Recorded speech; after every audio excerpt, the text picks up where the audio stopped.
കർത്താവിന്റെ അതിപരിശുദ്ധ നാമം വാഴ്ത്തപ്പെടുമാറാകട്ടെ. ഇന്ന് രാത്രിയിൽ കർത്തൃസന്നിധിയിൽ ആഗതരായിരിക്കുന്ന എല്ലാ സഹോദരീ സഹോദരങ്ങൾക്കും വേഗം വരുന്നവനായ യേശുക്രിസ്തുവിന്റെ നിസ്തുല്യമായ നാമത്തിൽ ഞങ്ങളുടെ സ്നേഹവന്ദനത്തെ അറിയിച്ചുകൊള്ളുന്നു. രണ്ടോ മൂന്നോ പേർ എന്റെ നാമത്തിൽ എവിടെ കൂടിയാലും അവരുടെ മധ്യേ കടന്നുവരാം എന്നുള്ള വാഗ്ദത്ത പ്രകാരം ഉയർത്തുവന്ന യേശുവിന്റെ സാന്നിധ്യം നമ്മുടെ പന്തലിൽ നിറഞ്ഞു നിൽക്കുന്നതോർത്ത് ദൈവത്തെ സ്തുതിക്കുന്നു. പ്രാരംഭ നിമിഷം തുടങ്ങി ദൈവത്തിന്റെ സാന്നിധ്യം നമ്മൾ ആത്മാവിൽ അനുഭവിച്ച് അറിഞ്ഞുകൊണ്ടേയിരുന്നു. തുടർന്നും കർത്തൃസന്നിധിയിൽ ആഗതരായിരിക്കുന്ന എല്ലാ ദൈവമക്കളും പ്രാർത്ഥനയോടും ആത്മാവൊരുക്കത്തോടും ഹൃദയവാഞ്ചയോടും കൂടെ ദൈവസന്നിധിയിലായിരിക്കണമേ എന്ന് അപേക്ഷിക്കുകയാണ്. പ്രാരംഭ സമയത്ത് ദൈവത്തെ പാടി സ്തുതിപ്പാൻ സ്വർഗം നമ്മെ സഹായിച്ചു. അതിലുപരിയായി കർത്താവായ യേശുക്രിസ്തുവിനെ കണ്ടെത്തിയ നാമധേയ ക്രൈസ്തവ പശ്ചാത്തലത്തിൽ ജനിച്ചതും എന്നാൽ തന്റെ ജീവിതയാത്രയിൽ കർത്താവായ യേശുവിനെ കണ്ടെത്തുവാൻ ഭാഗ്യം ലഭിച്ചതുമായ ഒരു അനുഗ്രഹിക്കപ്പെട്ട സാക്ഷ്യം നാം കേട്ടുകൊണ്ടേയിരുന്നു. തുടർന്നും കർത്തൃസന്നിധിയിൽ ആഗതരായിരിക്കുന്ന എല്ലാ ദൈവമക്കളും പ്രാർത്ഥനയോടുകൂടെ ദൈവസന്നിധിയിലായിരിക്കണമേ എന്ന് അപേക്ഷിക്കുകയാണ്.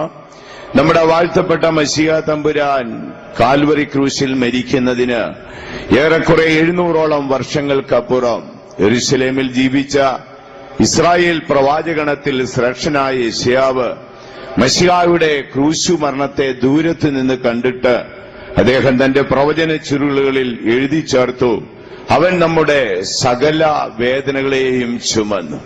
സകല വേദനകളെയും ചുമന്നു എന്നാണ് മൂലഭാഷയിൽ കൊടുത്തിരിക്കുന്നത്. മലയാള ബൈബിളിൽ എല്ലാ വേദനകളെയും അവൻ വഹിച്ചു എന്നാണ്. ആകയാൽ സകല വേദനകളെയും വഹിച്ച ഒരു മശിഹായുടെ ക്രൂശു മരണം ഇന്ന് രാത്രിയിൽ ഒരു നിമിഷം നമുക്ക് ആത്മാവിൽ വീക്ഷിച്ചുകൊണ്ട് വേണം നമുക്ക് ദൈവവചനത്തിലേക്ക് കടന്നു പോകേണ്ടത്. ആൾപ്പെരുപ്പത്തിലോ ആർപ്പുവിളിയിലോ അല്ല ദൈവം പ്രസാദിക്കുന്നത്. നീ മണ്ണുകൊണ്ടൊരു യാഗപീഠമുണ്ടാക്കി എന്റെ മുഖം അന്വേഷിക്കുമ്പോഴൊക്കെയും ഞാൻ നിന്റെ അടുക്കൽ വന്ന് നിന്നെ അനുഗ്രഹിക്കാമെന്ന് യഹോവ മോശ മുഖാന്തരം ഇസ്രായേലിനോട് അരുളി ചെയ്തു. ഭക്തനായ ദാവീദ് പാടി, ഹൃദയം നുറുങ്ങിയവർക്ക് യഹോവ സമീപസ്ഥൻ, മനം തകർന്നവരെ അവൻ വിടുവിക്കുന്നു. യെശയ്യാ പ്രവാചകൻ ഇസ്രായേലിനെ പേർ ചൊല്ലി വിളിച്ചിട്ട് പറഞ്ഞു, ഭയപ്പെടേണ്ട, തീയിൽ കൂടെ പോകുമ്പോഴും വെള്ളത്തിൽ കൂടെ പോകുമ്പോഴും ഞാൻ നിന്നോടുകൂടെ ഇരിക്കാം. വെളിപ്പാട് പുസ്തകത്തിൽ യോഹന്നാനോട് ആത്മാവ് പറഞ്ഞു, ഞാൻ വാതിൽക്കൽ നിന്ന് മുട്ടുകയാണ്, ആരെങ്കിലും എന്റെ ശബ്ദം കേട്ടു വാതിൽ തുറന്നാൽ ഞാൻ അവന്റെ അടുക്കൽ വന്ന് അവൻ എന്നോടും ഞാൻ അവനോടും കൂടെ അത്താഴം കഴിക്കും. അതിലുപരി ഭക്തനായ ദാവീദ് തന്റെ മനോഹര സങ്കീർത്തന വരികളിൽ ഇങ്ങനെ എഴുതി ചേർത്തു, കൂരിരുൾ താഴ്വരയിൽ കൂടെ പോയാലും ഞാൻ ഒരനർത്ഥവും ഭയപ്പെടുകയില്ല, നീ എന്നോടുകൂടെ ഇരിക്കുന്നുവല്ലോ. ഒരു മനുഷ്യനോട് ദൈവം എപ്പോഴാണ് ഏറ്റവും അധികം അടുത്തു വരുന്നത് എന്നുള്ളതിന്റെ ഒരു നിരയാണ് ഞാൻ നിങ്ങളോട് പറഞ്ഞത്. ഒരു മനുഷ്യനോട് എപ്പോഴാണ് ദൈവം ഏറ്റവും അധികം അടുത്തു വരുന്നത്? ഒന്ന്, അവൻ മണ്ണുകൊണ്ടുള്ള യാഗപീഠമുണ്ടാക്കി യഹോവയുടെ മുഖം അന്വേഷിക്കുമ്പോഴൊക്കെയും യഹോവ അവന്റെ അടുക്കൽ വരും. രണ്ട്, അവൻ ഹൃദയം തുറുങ്ങി മനോവേദനയോടെ അവൻ ദൈവത്തെ തേടുമ്പോൾ ദൈവം അവന്റെ അടുക്കൽ വരും. അതിലുപരിയായി അവൻ അഗ്നിശോധനകളിൽ കൂടെയും മനുഷ്യന്റെ നിന്ദയായ നദിയിൽ കൂടെയും പോകുമ്പോൾ ദൈവം അവന്റെ അടുക്കൽ വരും. എല്ലാറ്റിലുപരി അവൻ ദൈവസന്നിധിയിൽ വരുന്ന ആ വാതിൽ തുറന്നിടുമ്പോൾ യേശുവിന്റെ സാന്നിധ്യം അവനോടുകൂടെ അവന്റെ കൂട്ടായ്മയിലുണ്ടാകും. അതിനപ്പുറം ഒരു നാൾ മരണത്താഴ്വരയിൽ കൂടെ പോകുമ്പോൾ അവൻ എല്ലാവരാലും കൈവിടപ്പെടുമ്പോഴും നല്ലിടയനായ യേശുവിന്റെ സാന്നിധ്യം അവനോടുകൂടെ ഉണ്ടാകും. നമുക്കൊരു നിമിഷം കണ്ണുകൾ അടയ്ക്കാം. എല്ലാവരും കഴിയുന്നിടത്തോളം എല്ലാവരും ദയവായി ഒന്ന് മുഴങ്കാൽമേലിരുന്നാട്ട്. നമ്മൾ ഇത്രയും പേർ അഭിഷിക്തരായ ഇത്രയും ജനങ്ങൾ ഒന്നിച്ചുകൂടിയിരിക്കുകയാണ്. കുഞ്ഞുങ്ങൾ ദയവായി ദൈവ സാന്നിധ്യം നഷ്ടപ്പെടുത്തുന്ന ഒന്നും ഉണ്ടാക്കി വെക്കരുത്. ഒരു നിമിഷം നമുക്ക് നമ്മുടെ കണ്ണുകൾ അടയ്ക്കാം. ഇപ്പോൾ ദൈവ സാന്നിധ്യം നമ്മുടെ പന്തലിൽ നിൽക്കുമ്പോൾ തന്നെ ദേശത്തിന്റെ അധിപതിയായ പിശാച് മുഴുബലത്തോടെ പോരാടിക്കൊണ്ടിരിക്കുകയാണ്. ദാനിയേൽ എന്ന പ്രവാചകൻ ബാബിലോണിയ പ്രവാസത്തിലായിരിക്കുമ്പോൾ ഗബ്രിയേൽ എന്ന ദൂതൻ സന്ദേശം അറിയിപ്പാൻ ചെന്നിട്ട് പാർസി രാജ്യത്തിന്റെ പ്രഭു ആ ഗബ്രിയേലിനെ അവിടേക്ക് ചെല്ലുവാൻ ചെല്ലുവാൻ അനുവദിച്ചില്ലെന്ന് പറയും പോലെ ഇതാ ദേശത്തിന്റെ അധിപതിയായ സാത്താൻ ശക്തിയായി യുദ്ധം ചെയ്തുകൊണ്ടിരിക്കുകയാണ്. ആരും അലസപ്പെട്ട മനസ്സോടെ ഇരിക്കരുത്. ഒരു നിമിഷം കണ്ണുകൾ അടച്ചാട്ട് ആ മണ്ണുകൊണ്ടുള്ള യാഗപീഠം ഉണ്ടാക്കുമ്പോഴൊക്കെയും അടുക്കൽ വരാമെന്നാണ്. ഈ രാത്രി നീ ഒരു ആത്മസത്യം അറിഞ്ഞുകൊള്ളുവീൻ. നിന്റെ സകല വേദനകളെയും യേശു ചുമന്നിട്ടുണ്ട്. സകല വേദനകളെയും ചുമന്നിരിക്കുകയാണ്. നിന്റെ ശരീരത്തിലെ മുറിവിന്റെ വേദനകൾ, നിന്റെ ശരീരത്തിലെ രോഗത്തിന്റെ വേദനകൾ, നിന്റെ ശരീരത്തിലെ ചതവിന്റെയും ഒടിവിന്റെയും വേദനകൾ യേശു ചുമന്നിരിക്കുകയാണ്. ഒരുപക്ഷെ ഈ ലോകത്തിലെ മെഡിക്കൽ ഫീൽഡിന് നിന്റെ ശാരീരിക വേദനകളെയും മുറിവുകൾക്കും ഒരു പരിധിവരെ പരിഹാരം തരാം. എന്നാൽ ഇതിനപ്പുറം മറ്റൊന്നുണ്ട്. അത് മനോവേദനയാണ്. ഹന്ന പുരോഹിതനോട് പറഞ്ഞു, യജമാനനെ, ഞാൻ മനോവേദനയുള്ള ഒരു സ്ത്രീയാണ്. ഒരുപക്ഷെ ശത്രുവിന്റെ നിന്നുകൊണ്ടും നിന്റെ കഴിഞ്ഞകാല ജീവിതത്തിന്റെ തകർച്ച കൊണ്ടും നീ ഏറ്റവും മനോവേദനപ്പെടുന്നുണ്ടായിരിക്കാം. ഒന്നുകിൽ രോഗത്താലുള്ള ശരീരവേദനയായിരിക്കാം, അല്ലെങ്കിൽ തകർച്ചയാലുള്ള മനോവേദനയായിരിക്കാം. വീണ്ടും ഭക്തനായ ദാവീദ് പാടി, മരണപാശങ്ങൾ എന്നെ ചുറ്റി, പാതാളത്തിന്റെ വേദനകൾ എന്നെ പിടിച്ചു. നന്മ ചെയ്യാൻ ആഗ്രഹിച്ചിട്ടും ഇച്ഛിക്കാത്ത തിന്മകളെ ചെയ്ത് നിന്റെ പ്രാണൻ ഏറ്റവും അരിഷ്ടപ്പെട്ടായിരിക്കാം ഈ രാത്രി ദൈവസേനയിലിരിക്കുന്നത്. യെശയ്യാ പ്രവാചകന്റെ വാക്ക് വിശ്വസിച്ചുകൊണ്ട് ഒരു നിമിഷം നമുക്ക് ഏറ്റു പറയാം, അവൻ നമ്മുടെ സകല വേദനകളെയും ചുമന്നു. എല്ലാവരും ഏറ്റു പറഞ്ഞാട്ട്, അവൻ ഞങ്ങളുടെ സകല വേദനകളെയും ചുമന്നു. എന്റെ ശരീരത്തിന്റെ വേദന അവൻ ചുമന്നു, എന്റെ മനോവേദന അവൻ ചുമന്നു, എന്റെ ആത്മാവിന്റെ വേദന അവൻ ചുമന്നു.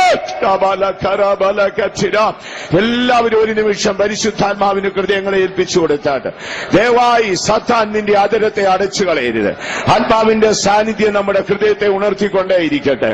ഹല്ലേലൂയ, ആ വചനം ഏച്ചു പറഞ്ഞുകൊണ്ടിരുന്നാട്ട് നീ വന്നതുപോലെ മടങ്ങിപ്പോകുവാൻ ദൈവം നിന്നെ അനുവദിക്കത്തില്ല.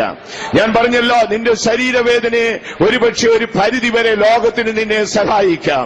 എന്നാൽ നിന്റെ ദേഹിയിൽ സംഭവിച്ച പാപത്തിന്റെ പരാജയം നിമിത്തമുള്ള നിന്റെ മനോവേദനയെ നീക്കുവാൻ ലോകത്തിലാർക്കും കഴിയത്തില്ല. നന്മ ചെയ്യാൻ ആഗ്രഹിച്ചിട്ടും ഇച്ഛിക്കാത്ത തിന്മകളെ ചെയ്തു പോകുന്ന നിന്റെ അരിഷ്ടതയാലുള്ള നിന്റെ പ്രാണന്റെ വേദനയെ നീക്കുവാൻ ആർക്കും സാധ്യമല്ല. പരിശുദ്ധാത്മാവ് ഹൃദയങ്ങളെ ഉണർത്തട്ടെ. ഒരു നിമിഷം. ഹല്ലേലൂയ, ഹല്ലേലൂയ, ഹല്ലേലൂയ. പരിശുദ്ധാത്മാവിന്റെ സാന്നിധ്യം നമ്മുടെ മധ്യ ഉണരട്ടെ. എങ്കിൽ മാത്രമേ ദൈവത്തിന്റെ ദൂതുകൾ നമ്മുടെ ഹൃദയങ്ങളിലേക്ക് വ്യാപരിച്ചു വരത്തുള്ളൂ. ആത്മാവിന് നിങ്ങൾ ഇടം കൊടുത്താട്ട് ആത്മാവോട് ശക്തിയോടുകൂടെ നമുക്ക് നമ്മുടെ യജമാനനെ സേവിക്കാം. വിളിച്ച ദൈവം വിശ്വസ്തൻ, വിളിച്ച ദൈവം വിശ്വസ്തൻ, വിളിച്ച ദൈവം വിശ്വസ്തൻ.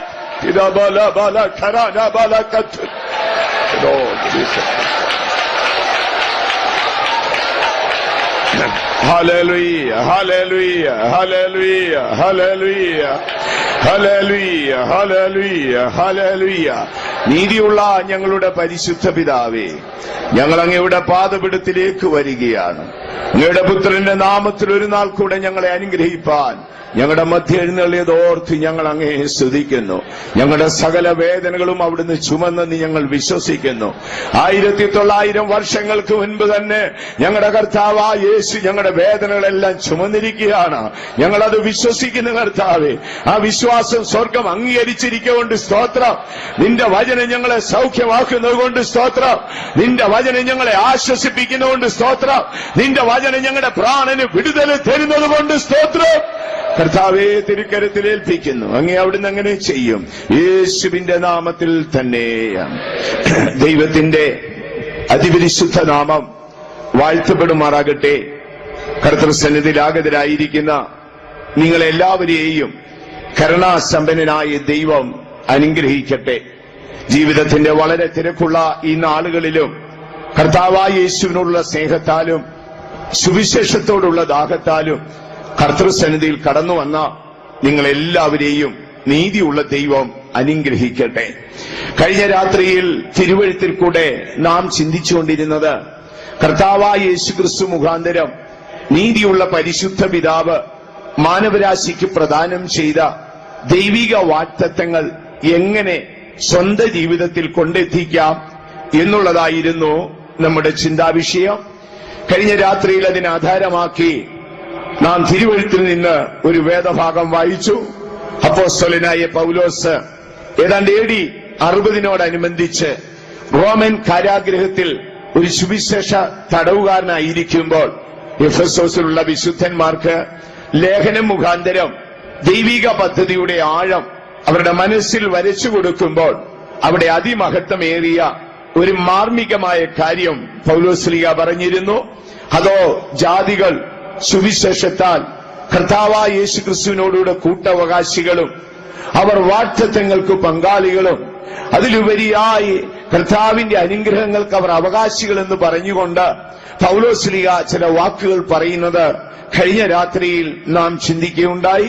കർത്താവായ യേശുക്രിസ്തു മുഖാന്തരം സ്വർഗം പ്രദാനം ചെയ്ത ദൈവിക വാഗ്ദത്തങ്ങളെ നമുക്കെങ്ങനെ സ്വന്തമാക്കി തീർക്കാം എന്നുള്ളതിന്റെ ഒരു ചെറിയ ഭാഗം കഴിഞ്ഞ രാത്രിയിൽ നാം ചിന്തിച്ചല്ലോ.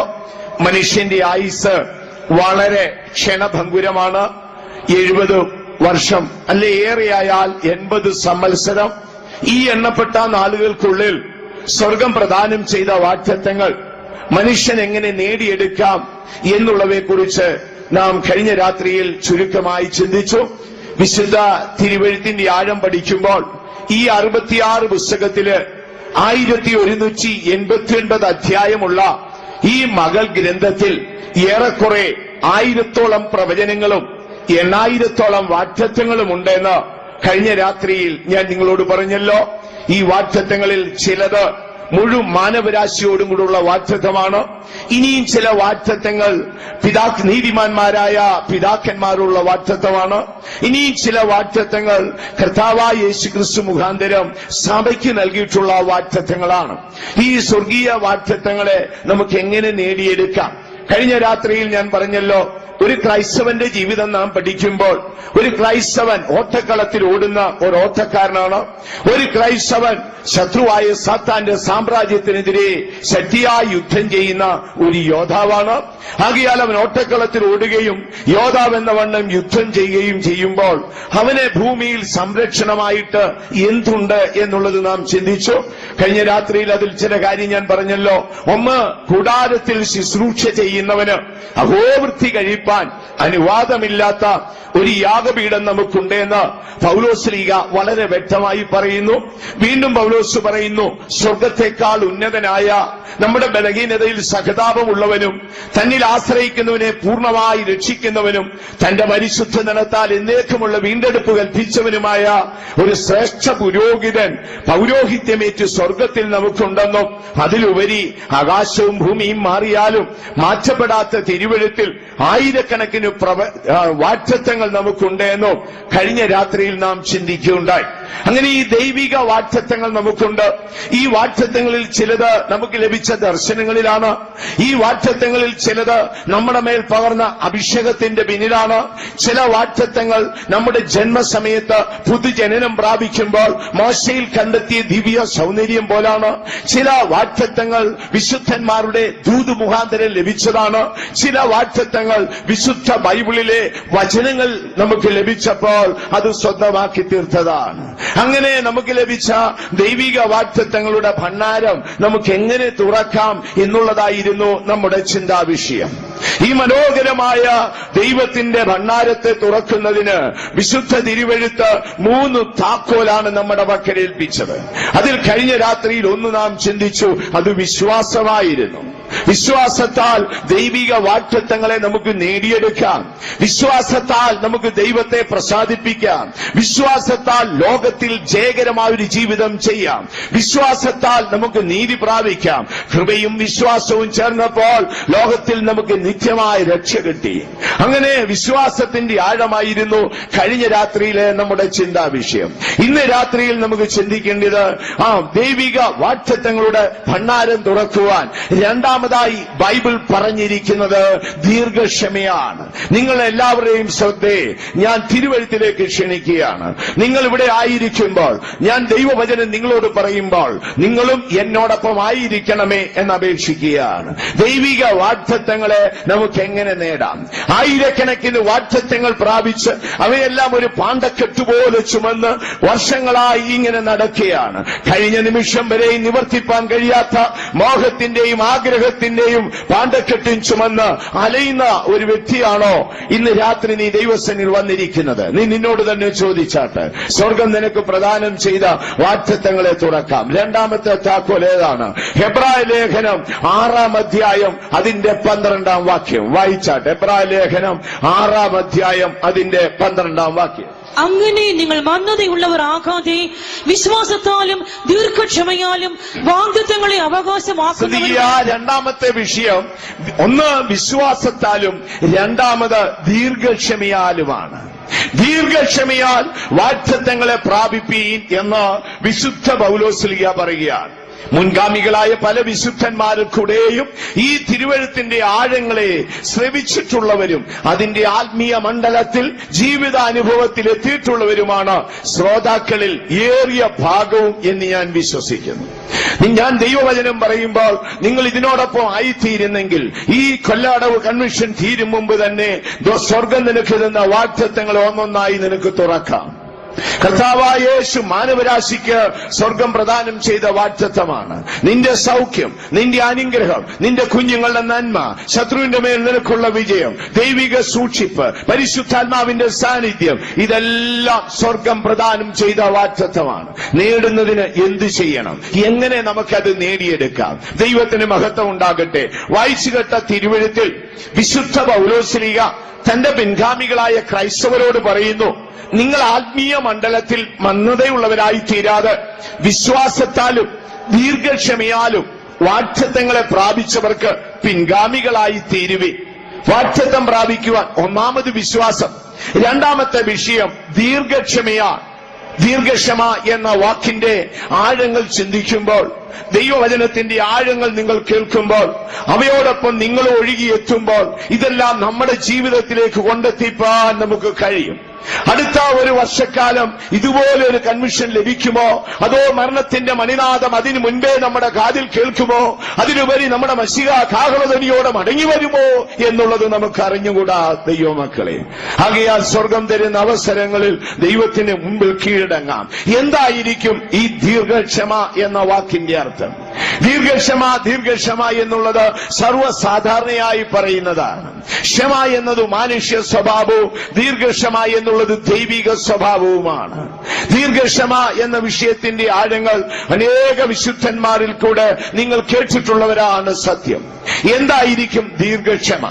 വേദപുസ്തകത്തിന്റെ ആഴങ്ങളിൽ ഇറങ്ങിപ്പോയി നാം പഠിക്കുമ്പോൾ ഈ ദീർഘക്ഷമ എന്ന വിഷയത്തെ നമുക്ക് 4 ദിശകളിൽ നിന്ന് വീക്ഷിക്കാം.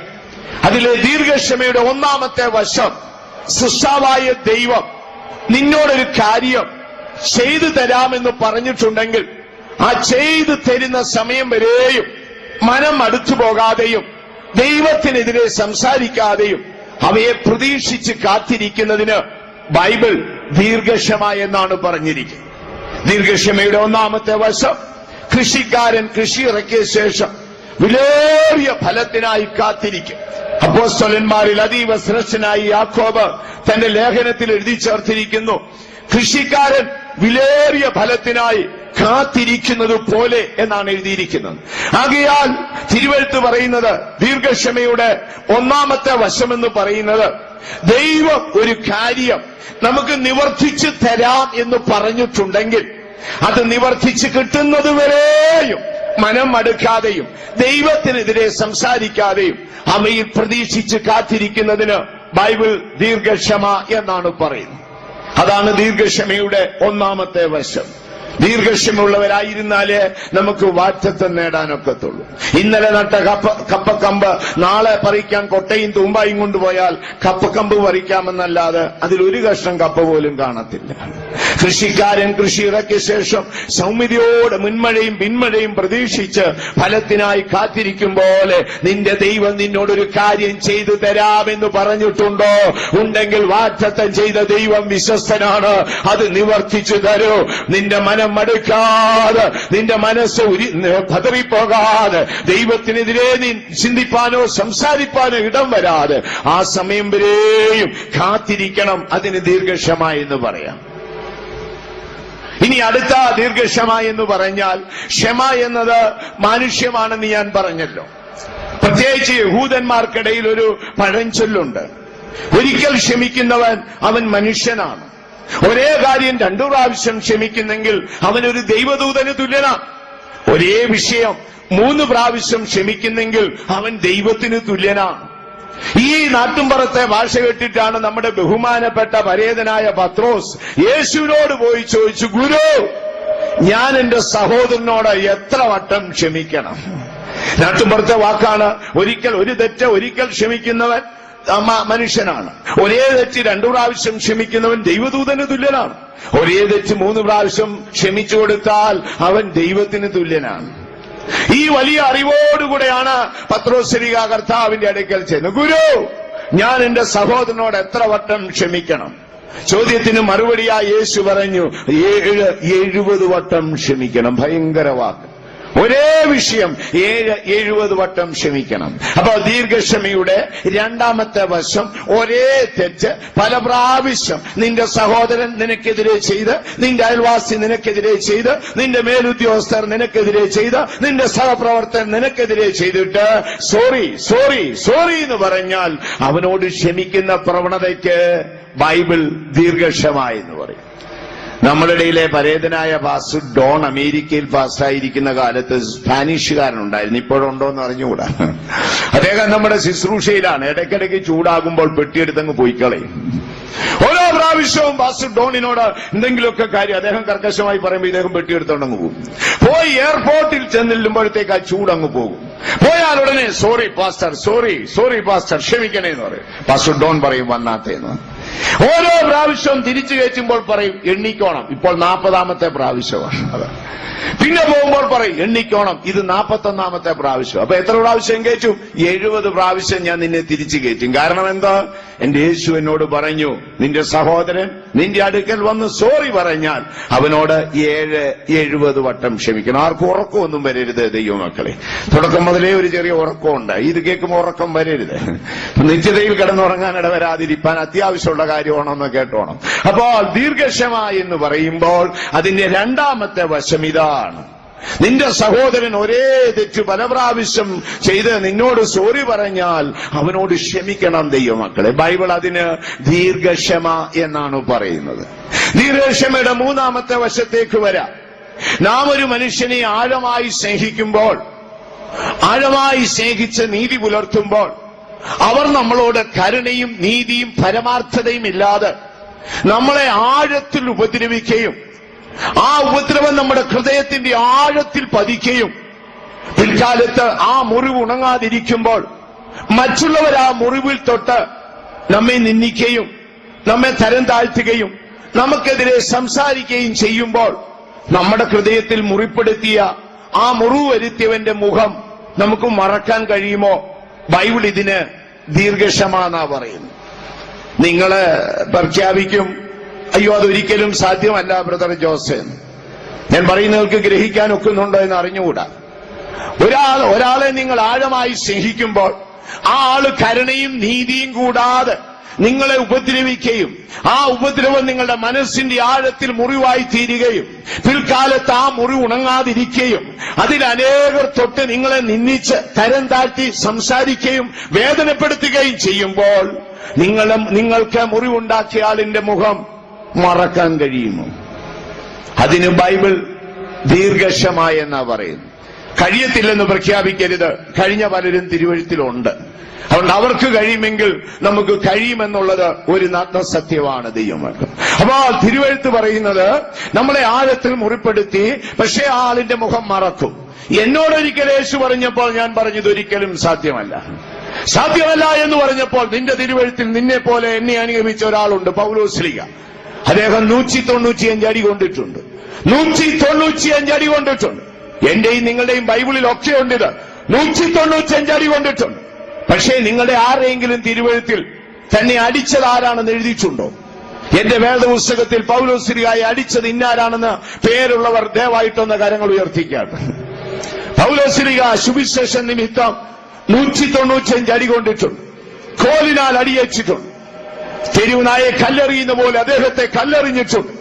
നമുക്ക് വലിയ കാര്യങ്ങളൊക്കെ അറിയാം, സിയോനെ കുറിച്ചും അതിനപ്പുറമുള്ളതും അറിയാം. പക്ഷേ പ്രാഥമികമായ അറിവ് പോലും പലപ്പോഴും നമ്മുടെ ആത്മീയ ജീവിതത്തിലില്ല. അഹങ്കരിക്കരുത്. ആ അഹങ്കാരത്തോടെ നാം നിത്യതയുടെ ഉയർന്ന ഭാഗമെന്ന് ചിന്തിക്കരുത്. പ്രാരംഭ വരികളിൽ പോലും ഓടിയെത്തുവാൻ നമുക്ക് കഴിയുന്നില്ല എന്നുള്ള ദുഃഖവും ലജ്ജയും നമുക്കുണ്ടായിരിക്കട്ടെ. പൗലോസ്ലീഹായെ 195 അടി അടിച്ചു. നിങ്ങളുടെ ആരെങ്കിലും തിരുവെഴുത്തിൽ അദ്ദേഹത്തെ അടിച്ചാലിന്റെ പേരെഴുതിച്ചുണ്ടെങ്കിൽ ദയവായി കൈവക്കിക്കാട്ട്. ഇല്ല, നമ്മുടെ ആരെയും ബൈബിളിൽ എഴുതിയിട്ടില്ല. തന്നെ അടിച്ചത് ആരാണെന്ന് എഴുതിയിട്ടില്ല. കാര്യമെന്ത്? അപ്പോഴേക്കും താൻ അടിച്ചവന്റെ മുഖം മറന്നു കഴിഞ്ഞിരുന്നു. ശ്രദ്ധിക്കുക, ദീർഘക്ഷമ കൊണ്ട് നിങ്ങൾക്ക് വാറ്റത്വം നേടാൻ നോക്കൂ. നാലാമത്തെ വശം എന്താണെന്നറിയാമോ? ഒരു മനുഷ്യൻ പ്രത്യേക സാഹചര്യത്തിൽ തന്റെ നിലനിൽപ്പിനും തന്റെ മാന്യതയ്ക്കും അല്ലെങ്കിൽ തന്റെ ഏതെങ്കിലും നന്മയ്ക്ക് വേണ്ടി നമ്മെ ഉപദ്രവിക്കുകയും എന്നാൽ പിൽക്കാലത്ത് അദ്ദേഹം പശ്ചാത്തപിച്ചു, അയ്യോ ഞാനങ്ങനെ ചെയ്യണ്ടായിരുന്നല്ലോ, ഞാനങ്ങനെ ഉപദ്രവിക്കേണ്ടായിരുന്നല്ലോ, ആ സാഹചര്യത്തിൽ അങ്ങനെ സംഭവിച്ചല്ലോ എന്നോർത്ത് അവൻ പശ്ചാത്തപിക്കുകയും നമ്മോട് നേരിട്ട് സംസാരിക്കാനുള്ള ആത്മധൈര്യമില്ലെന്ന് വരികയും ചെയ്യുമ്പോൾ ഈ സത്യം അറിഞ്ഞാൽ നാം അവന്റെ അടുക്കൽ ചെന്നിട്ട്, സ്നേഹിത, നീ എനിക്കൊരു ദോഷവും ചെയ്തിട്ടില്ല, ഇപ്പോൾ എന്റെ യജമാനൻ അനുവദിച്ച വഴികളാണിതെന്ന് പറഞ്ഞ് അവനോട് ക്ഷമിക്കുകയും അവനെ ആശ്വസിപ്പിക്കുകയും ചെയ്യാൻ കഴിയുമോ?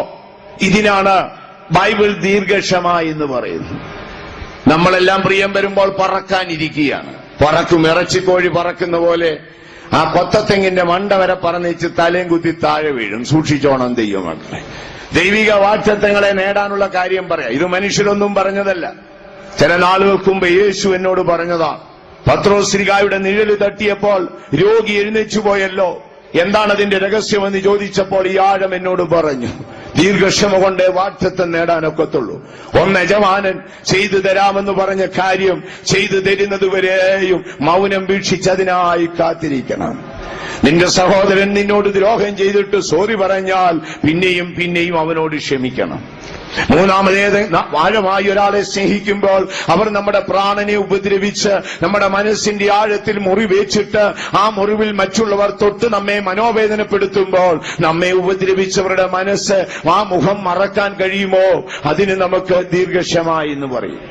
നാലാമത്, ഒരാൾ നമ്മെ സാഹചര്യം കൊണ്ടോ സമ്മർദ്ദം കൊണ്ടോ സ്വന്തം നിലനിൽപ്പിനോ മാന്യതയ്ക്കോ വേണ്ടി നമ്മെ ഉപദ്രവിച്ചു പോയി. പക്ഷേ പിന്നീട് അദ്ദേഹം പശ്ചാത്തപിക്കുകയാണ്, അയ്യോ അങ്ങനെ ചെയ്യണ്ടായിരുന്നല്ലോ, അങ്ങനെ സംഭവിച്ചു പോയല്ലോ, സോറി എന്നോർത്ത് പശ്ചാത്തപിക്കുന്നെന്ന് ബോധ്യപ്പെട്ടാൽ അവന്റെ അടുക്കൽ ചെന്ന്, സ്നേഹിതേ, നീ എനിക്കൊരു ദോഷവും ചെയ്തിട്ടില്ല എന്ന് പറഞ്ഞ് അവനോട് ക്ഷമിച്ച് അവനെ ആശ്വസിപ്പിക്കാൻ കഴിയുമോ സഹോദരങ്ങളെ?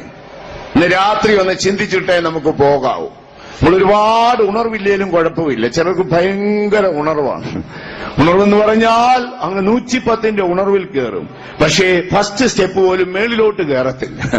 അതുകൊണ്ട് അത്രേ ഉണർവ് വേണമെന്ന് എന്റെ അഭിപ്രായത്തിൽ താല്പര്യമില്ല. ഇതെല്ലാം പ്രായോഗികമായി കൊണ്ടെത്തിക്കുന്നില്ലെങ്കിൽ സ്വർഗത്തിന്റെ വാതിൽ നമ്മുടെ മുമ്പിൽ വലിച്ചടയ്ക്കും. നഗ്നസത്യം നിങ്ങൾ അറിഞ്ഞുകൊള്ളണം. പൗലോസ്ലീഹായെ 195 അടി അടിച്ചില്ലേ? തന്നെ തെരുവുനായ കല്ലെറിയുന്ന പോലെ കല്ലെറിഞ്ഞില്ലേ? നീളമുള്ള ചൂരൽ കൊണ്ടടിച്ചില്ലേ? 14 ലേഖനത്തിലോ അപ്പോസ്തല പ്രവൃത്തിയിൽ തന്റെ ചരിത്രത്തിലോ തന്നെ അടിച്ചവന്റെ പേരെഴുതിയിട്ടുണ്ടോ? നമ്മളാണെങ്കിൽ എന്തു ചെയ്യും? അവന്റെ പേരെഴുതും, അവന്റെ അപ്പന്റെ പേരെഴുതും, അവന്റെ വല്യപ്പന്റെ പേരെഴുതും. എങ്ങനെയെങ്കിലും അവന്റെ DNA ബാംഗ്ലൂരിൽ അയച്ച് ടെസ്റ്റ് ചെയ്ത് അതുകൂടെ എഴുതി വെക്കും. അതുകൊണ്ടാണ് നമ്മുടെ നെല്ല് തട്ടിയിട്ട് രോഗിക്ക് സൗഖ്യം വരാത്തത്. ഇതാണ് അതിന്റെ ചുരുക്കം. അപ്പോൾ സഹോദരങ്ങളെ, ദൈവിക വാഗ്ദത്തം നേടണമെങ്കിൽ നിങ്ങൾക്ക് ദീർഘക്ഷമ വേണം. ദൈവം തമ്പുരാൻ പറഞ്ഞെങ്കിൽ അത് ചെയ്തു തരും. സഹോദരനോട് നീ ക്ഷമിക്കണം. അതിലുപരി ഇനി അടുത്ത ചോദ്യം, അങ്ങനെ ഒരാള് തെറ്റ് ചെയ്താൽ നമുക്ക് പോയി ക്ഷമ ചോദിച്ച് സോറി ഒക്കുമോ? പൗലോസ്ലീഹാ പറയാണ്, അവൻ അതിദുഃഖത്താൽ നശിച്ചു പോകാതിരിപ്പാൻ നിങ്ങൾ അവനോട് ക്ഷമിക്കുകയും അവനെ ആശ്വസിപ്പിക്കുകയും ചെയ്യുവിൻ. അങ്ങനെയല്ലേ വാക്ക്? 2 കൊരിന്ത്യർ 2-ാം അധ്യായം 7-ാം വാക്യത്തിൽ അദ്ദേഹം പറയുകയാണ്. ഒന്ന് വായിച്ചാട്ട്.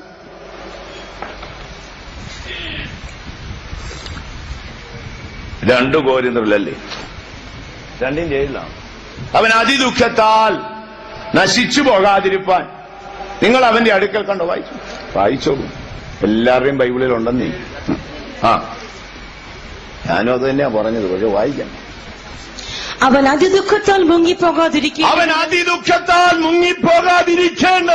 നിങ്ങൾ അവനോട് ക്ഷമിക്കുകയും അവനോട് ക്ഷമിക്കണം. അടുത്തത് അവനെ ആശ്വസിപ്പിക്കുകയും അവനെ തന്നെ വേണം. നമ്മുടെ പൗലോസ്ലീഹ പറഞ്ഞിരിക്കുക ദൈവമക്കളെ. അദ്ദേഹം പറയാണ്, അതിദുഃഖത്താൽ അവൻ നശിക്കാതിരിപ്പാൻ അവനെ ആശ്വസിപ്പിക്കുകയും വേണം, അവനോട് നമ്മൾ ക്ഷമിക്കുകയും വേണം. ഞാൻ പറഞ്ഞല്ലോ, ഉറക്കവും ക്ഷീണവും വായിക്കോട്ടെ ഒന്നും വരരുത്. ഒരുപാട് കാര്യങ്ങൾ കേട്ടില്ലേലും ഇത് നമ്മുടെ ജീവിതത്തിന്റെ അത്യാവശ്യ വിഷയമാണ്. ദീർഘക്ഷമ കൊണ്ടേ നമുക്ക് വാഗ്ദത്തം നേടാനൊക്കത്തുള്ളൂ. ഞാൻ കഴിഞ്ഞ രാത്രി നിങ്ങളോട് പറഞ്ഞല്ലോ, നമ്മൾ ആരാണെന്നുള്ളത് അറിയുന്നത് പ്രതിസന്ധികൾ നേരിടുമ്പോഴാണ്. നമ്മൾ ആത്മാവിൽ നിറഞ്ഞതുകൊണ്ടോ മാധുര്യമായി പാടിയതുകൊണ്ടോ അല്ലെങ്കിൽ വലിയ ഉണർവൊക്കെ ഉണ്ടാക്കിയത് കൊണ്ടൊന്നും നമ്മൾ ആരാണെന്ന് അറിഞ്ഞുകൂടാ. സാത്താൻ നിങ്ങളുടെ പ്രാണനെ വേട്ടയാടുവാൻ ഒരു പ്രതിസന്ധിയുമായി നിങ്ങളുടെ മുൻപിൽ കടന്നു വരുമ്പോൾ നിങ്ങൾ അപ്പോൾ എടുക്കുന്ന നിങ്ങളുടെ പ്രതികരണവും നിങ്ങളുടെ മനോഭാവവും എങ്ങനെയാണോ അതിന്റെ അടിസ്ഥാനത്തിലാണ് നമ്മൾ ആത്മീയരാണോ അല്ലേ എന്നറിയുന്നത്. പലർക്കും ഇതറിഞ്ഞുകൂടാ. പലരും ആത്മീയരെന്ന് ചിന്തിക്കുമ്പോൾ നമ്മൾ നല്ല മനോഹരമായ വസ്ത്രങ്ങളൊക്കെ അണിഞ്ഞ് മനോഹരമായ വസ്ത്രങ്ങളൊക്കെ അണിഞ്ഞ് അല്ലെങ്കിൽ ആത്മാവിലൊക്കെ നമുക്ക് സന്തോഷിക്കാം. തെറ്റാണെന്നല്ല ഞാൻ പറയുന്നു. അതെല്ലാം ആത്മീയതയുടെ ഒരു വശമാണ്. മറുഭാഗത്തേക്ക് നമുക്ക് കടന്നു വരാം. മശിഹായുടെ ക്രൂശ് മരണം യാഥാർത്ഥ്യമല്ലേ? യാഥാർത്ഥ്യമാണെങ്കിൽ നമ്മുടെ ജീവിതവും യാഥാർത്ഥ്യമാണ്. കഴിയുന്നില്ലെങ്കിൽ ദൈവം തമ്പുരാനോട് കഴിയുന്നില്ലെന്ന് പറഞ്ഞാട്ട്. അപ്പോൾ വാഗ്ദത്തം നേടുവാൻ നമുക്ക് ദീർഘക്ഷമ വേണം. എന്താണ് ദീർഘക്ഷമ? യജമാനൻ പറഞ്ഞ കാര്യം നിവർത്തിച്ചു തരും, തത്സമയം വരെയും മൗനമായിരുന്നാട്ട്. നിന്റെ സഹോദരൻ നിന്റെ അടുക്കൽ നിന്നോടൊരു തെറ്റ് ചെയ്തു പോയി. ഞാൻ പറഞ്ഞ ബഹുമാനപ്പെട്ട പാസ്റ്റർ ഡോണിന്റെ കാര്യം കേട്ടപ്പോൾ ഞാൻ ഞെട്ടിപ്പോയി. അദ്ദേഹം ഇടയ്ക്കിടയ്ക്ക് പറയും, പിന്നെ ഓരോ പ്രാവശ്യം പോകുമ്പോഴും പറയും, എണ്ണിക്കോ 40, അടുത്ത 41 എന്നിങ്ങനെ പറയും. എന്താണ്? എന്നോട് 70 വട്ടം ക്ഷമിക്കണമെന്ന് യേശു പറഞ്ഞിട്ടുണ്ട്. ദൈവത്തിന് മഹത്വം ഉണ്ടാകട്ടെ. അതിലുപരി ഞാൻ പറഞ്ഞല്ലോ, മറ്റൊരാൾ നമ്മളെ ഉപദ്രവിച്ച് ആ മുറിപ്പാടിൽ മറ്റുള്ളവർ നമ്മെ തൊട്ട് നമ്മെ നിന്ദിക്കുകയും അപമാനിക്കുകയും ചെയ്യുമ്പോൾ അവരുടെ മുഖം ഓർക്കാതിരിക്കാൻ കഴിയുമോ? സഹോദരങ്ങളെ? കഴിയുമെന്ന് വിശ്വാസമുള്ളവർ ദയവായിട്ട് എന്ന കാര്യങ്ങൾ ഉയർത്തിക്കട്ടെ. ഉറക്കപ്പിച്ചിരുന്ന് ആരും കൈവോക്കരുത്.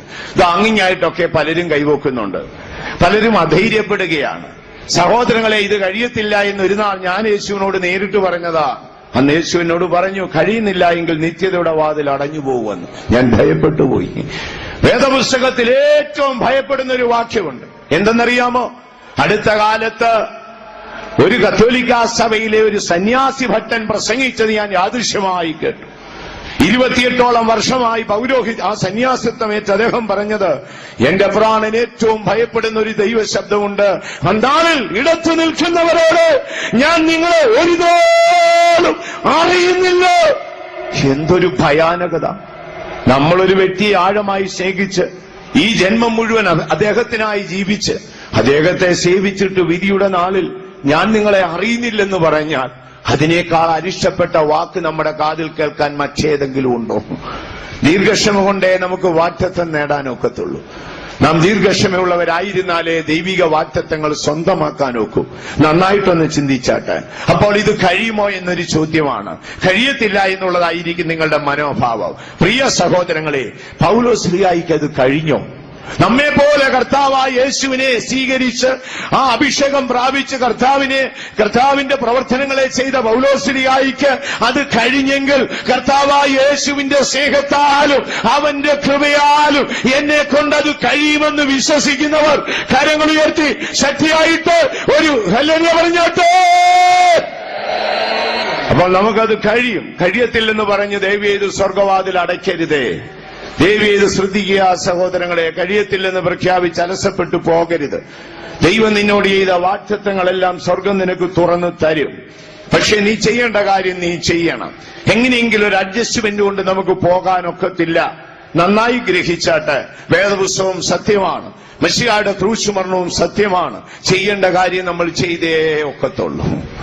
ആകയാൽ ദീർഘക്ഷമ കൊണ്ട് മാത്രമേ നമുക്ക് ദൈവിക വാഗ്ദത്തങ്ങളെ നേടാനൊക്കത്തുള്ളൂ. അപ്പോൾ അടുത്തൊരു ചോദ്യം, നമുക്ക് എങ്ങനെ ഈ അവസ്ഥയിലേക്ക് എത്തിച്ചേരാം? ഒരു മനുഷ്യനെ കൊണ്ടത് ഒക്കുമോ? ഞാൻ പറഞ്ഞല്ലോ, 195 അടി കൊണ്ടു. യാദൃശ്യമായി പൗലോസ്ലീഹായുടെ റൂമിൽ നിങ്ങൾ കയറി ചെന്ന് അദ്ദേഹം ഡ്രസ്സ് മാറുമ്പോൾ നിങ്ങൾ അദ്ദേഹത്തിന്റെ ശരീരം ഒന്ന് കണ്ടാൽ എങ്ങനെ ഇരിക്കും? നമ്മൾ ചെങ്ങന്നൂർ മാർക്കറ്റിൽ നിന്ന് മേടിക്കുന്ന ഉണക്കമീൻ കീറിയതുപോലിരിക്കും മുതുക്. 195 അടി കൊണ്ടിട്ടുണ്ട്. 39 അടി വീതം 5 വട്ടം. ഒരിക്കൽ കോലിനാൽ അടിയേച്ചു, ഒരിക്കൽ കല്ലേറിയേച്ചു. പക്ഷെ അടിച്ചതാരാണെന്നും തന്നെ കല്ലെറിഞ്ഞതാരാണെന്നും തന്റെ 14 ലേഖനങ്ങളിലും എഴുതിയിട്ടില്ല. എത്രയോ ഭയാനകമായ വിഷയമാണിത്. അദ്ദേഹത്തിന്റെ പിൻഗാമികളല്ലേ നമ്മൾ? അദ്ദേഹം യാത്ര ചെയ്ത പോലൊരു ക്രിസ്തീയ ജീവിത യാത്രയല്ലേ നമ്മൾ ചെയ്യുന്നത്? നിങ്ങളുടെ മനം അടുത്തൊന്നും പോകരുത്. വലിയ പ്രതീക്ഷയോട് എന്തൊക്കെയോ നിങ്ങൾ തോണ്ടോട്ടയ്ക്കകത്ത് കൊണ്ടുപോകാന്നുള്ള ചിന്തയിലാണ് വന്നത്. എന്നാലും നരകവാതിൽ തുറന്ന് സ്വർഗവാതിൽ അടയപ്പെടാതിരിക്കാനുള്ള അത്യാവശ്യ കാര്യമാണ് പറയുന്നത്. നമുക്ക് ദീർഘക്ഷമയുണ്ടെങ്കിലേ വാഗ്ദത്തം നേടാനൊക്കത്തുള്ളൂ. ഇല്ലെങ്കിൽ ഈ ജന്മം മുഴുവൻ ദൈവം നിനക്ക് തന്ന വാഗ്ദത്തം ഒരു പ്ലാസ്റ്റിക് ചാക്കിൽ കെട്ടി നീ ചുമന്ന് അലയുമെന്നല്ലാതെ അതിൽ ഒന്നുപോലും തുറന്ന് നിനക്കത് അനുഗ്രഹം പ്രാപിപ്പാൻ കഴിയത്തില്ല. ഒന്നാമത് വിശ്വാസം വേണം, രണ്ടാമത് ദീർഘക്ഷമ വേണം. അങ്ങനെയാണെങ്കിൽ നമുക്ക് എങ്ങനെ ക്ഷമിക്കാനൊക്കും? വേദപുസ്തകത്തിന്റെ ആഴത്തിലേക്ക് നമുക്ക് കടന്നു വരാം. എങ്ങനെ നമുക്കതങ്ങനെ ക്ഷമിക്കാനൊക്കും? മാനുഷ്യബുദ്ധി കൊണ്ട് അത്ഭുതമാണല്ലേ? മാനുഷ്യബുദ്ധി കൊണ്ട് സാധിക്കുമോ സഹോദരങ്ങളെ? ചില മനുഷ്യരെയൊക്കെ ശ്രദ്ധിച്ചിട്ടില്ലേ? 150 കൊല്ലം കഴിഞ്ഞാലും അവൻ ചെറിയ കാര്യങ്ങൾ പോലും ഓർമ്മയിൽ എഴുതി സൂക്ഷിച്ച് പ്രതികാരത്തിന് വാഞ്ചിക്കും. അതോടൊപ്പം പാട്ടുപാടും, അതോടൊപ്പം ആത്മാവിന്നറിയും, അതോടൊപ്പം വേണമെങ്കിൽ അന്യഭാഷയും പറയും. ചിലർക്ക് ഉണർവുണ്ടായ ഭയങ്കര ഉണർവാണ്. ഉണർവെന്ന് പറഞ്ഞാൽ, ഞാൻ പറവൂരിയ്ക്കുമ്പോൾ അവിടെ ഒരു കൊച്ചുമറിയാമയുണ്ട്. കൊച്ചുമറിയാമ എന്ന് പറയുന്നത് മറിയാമയ്ക്ക് നീളം കുറവായതുകൊണ്ടാണ്. കൊച്ചുമറിയാമ ഭയങ്കര ഉണർവാണ്. ചിലപ്പോഴൊക്കെ ഉണർവുണ്ടായി പുറകിൽ നിന്ന് കാത്തിരിപ്പിന് ഉണർന്ന് മുമ്പിൽ വന്ന മദർമാരിയിരിക്കുന്ന ഭിത്തിക്കിട്ടിടിച്ച് റിവേഴ്സ് ഗിയർ ഇട്ട് തിരിച്ചു പോകുന്നതാണ്. തിരിച്ചു പോകും, അത്ര ഉണർവാണ്.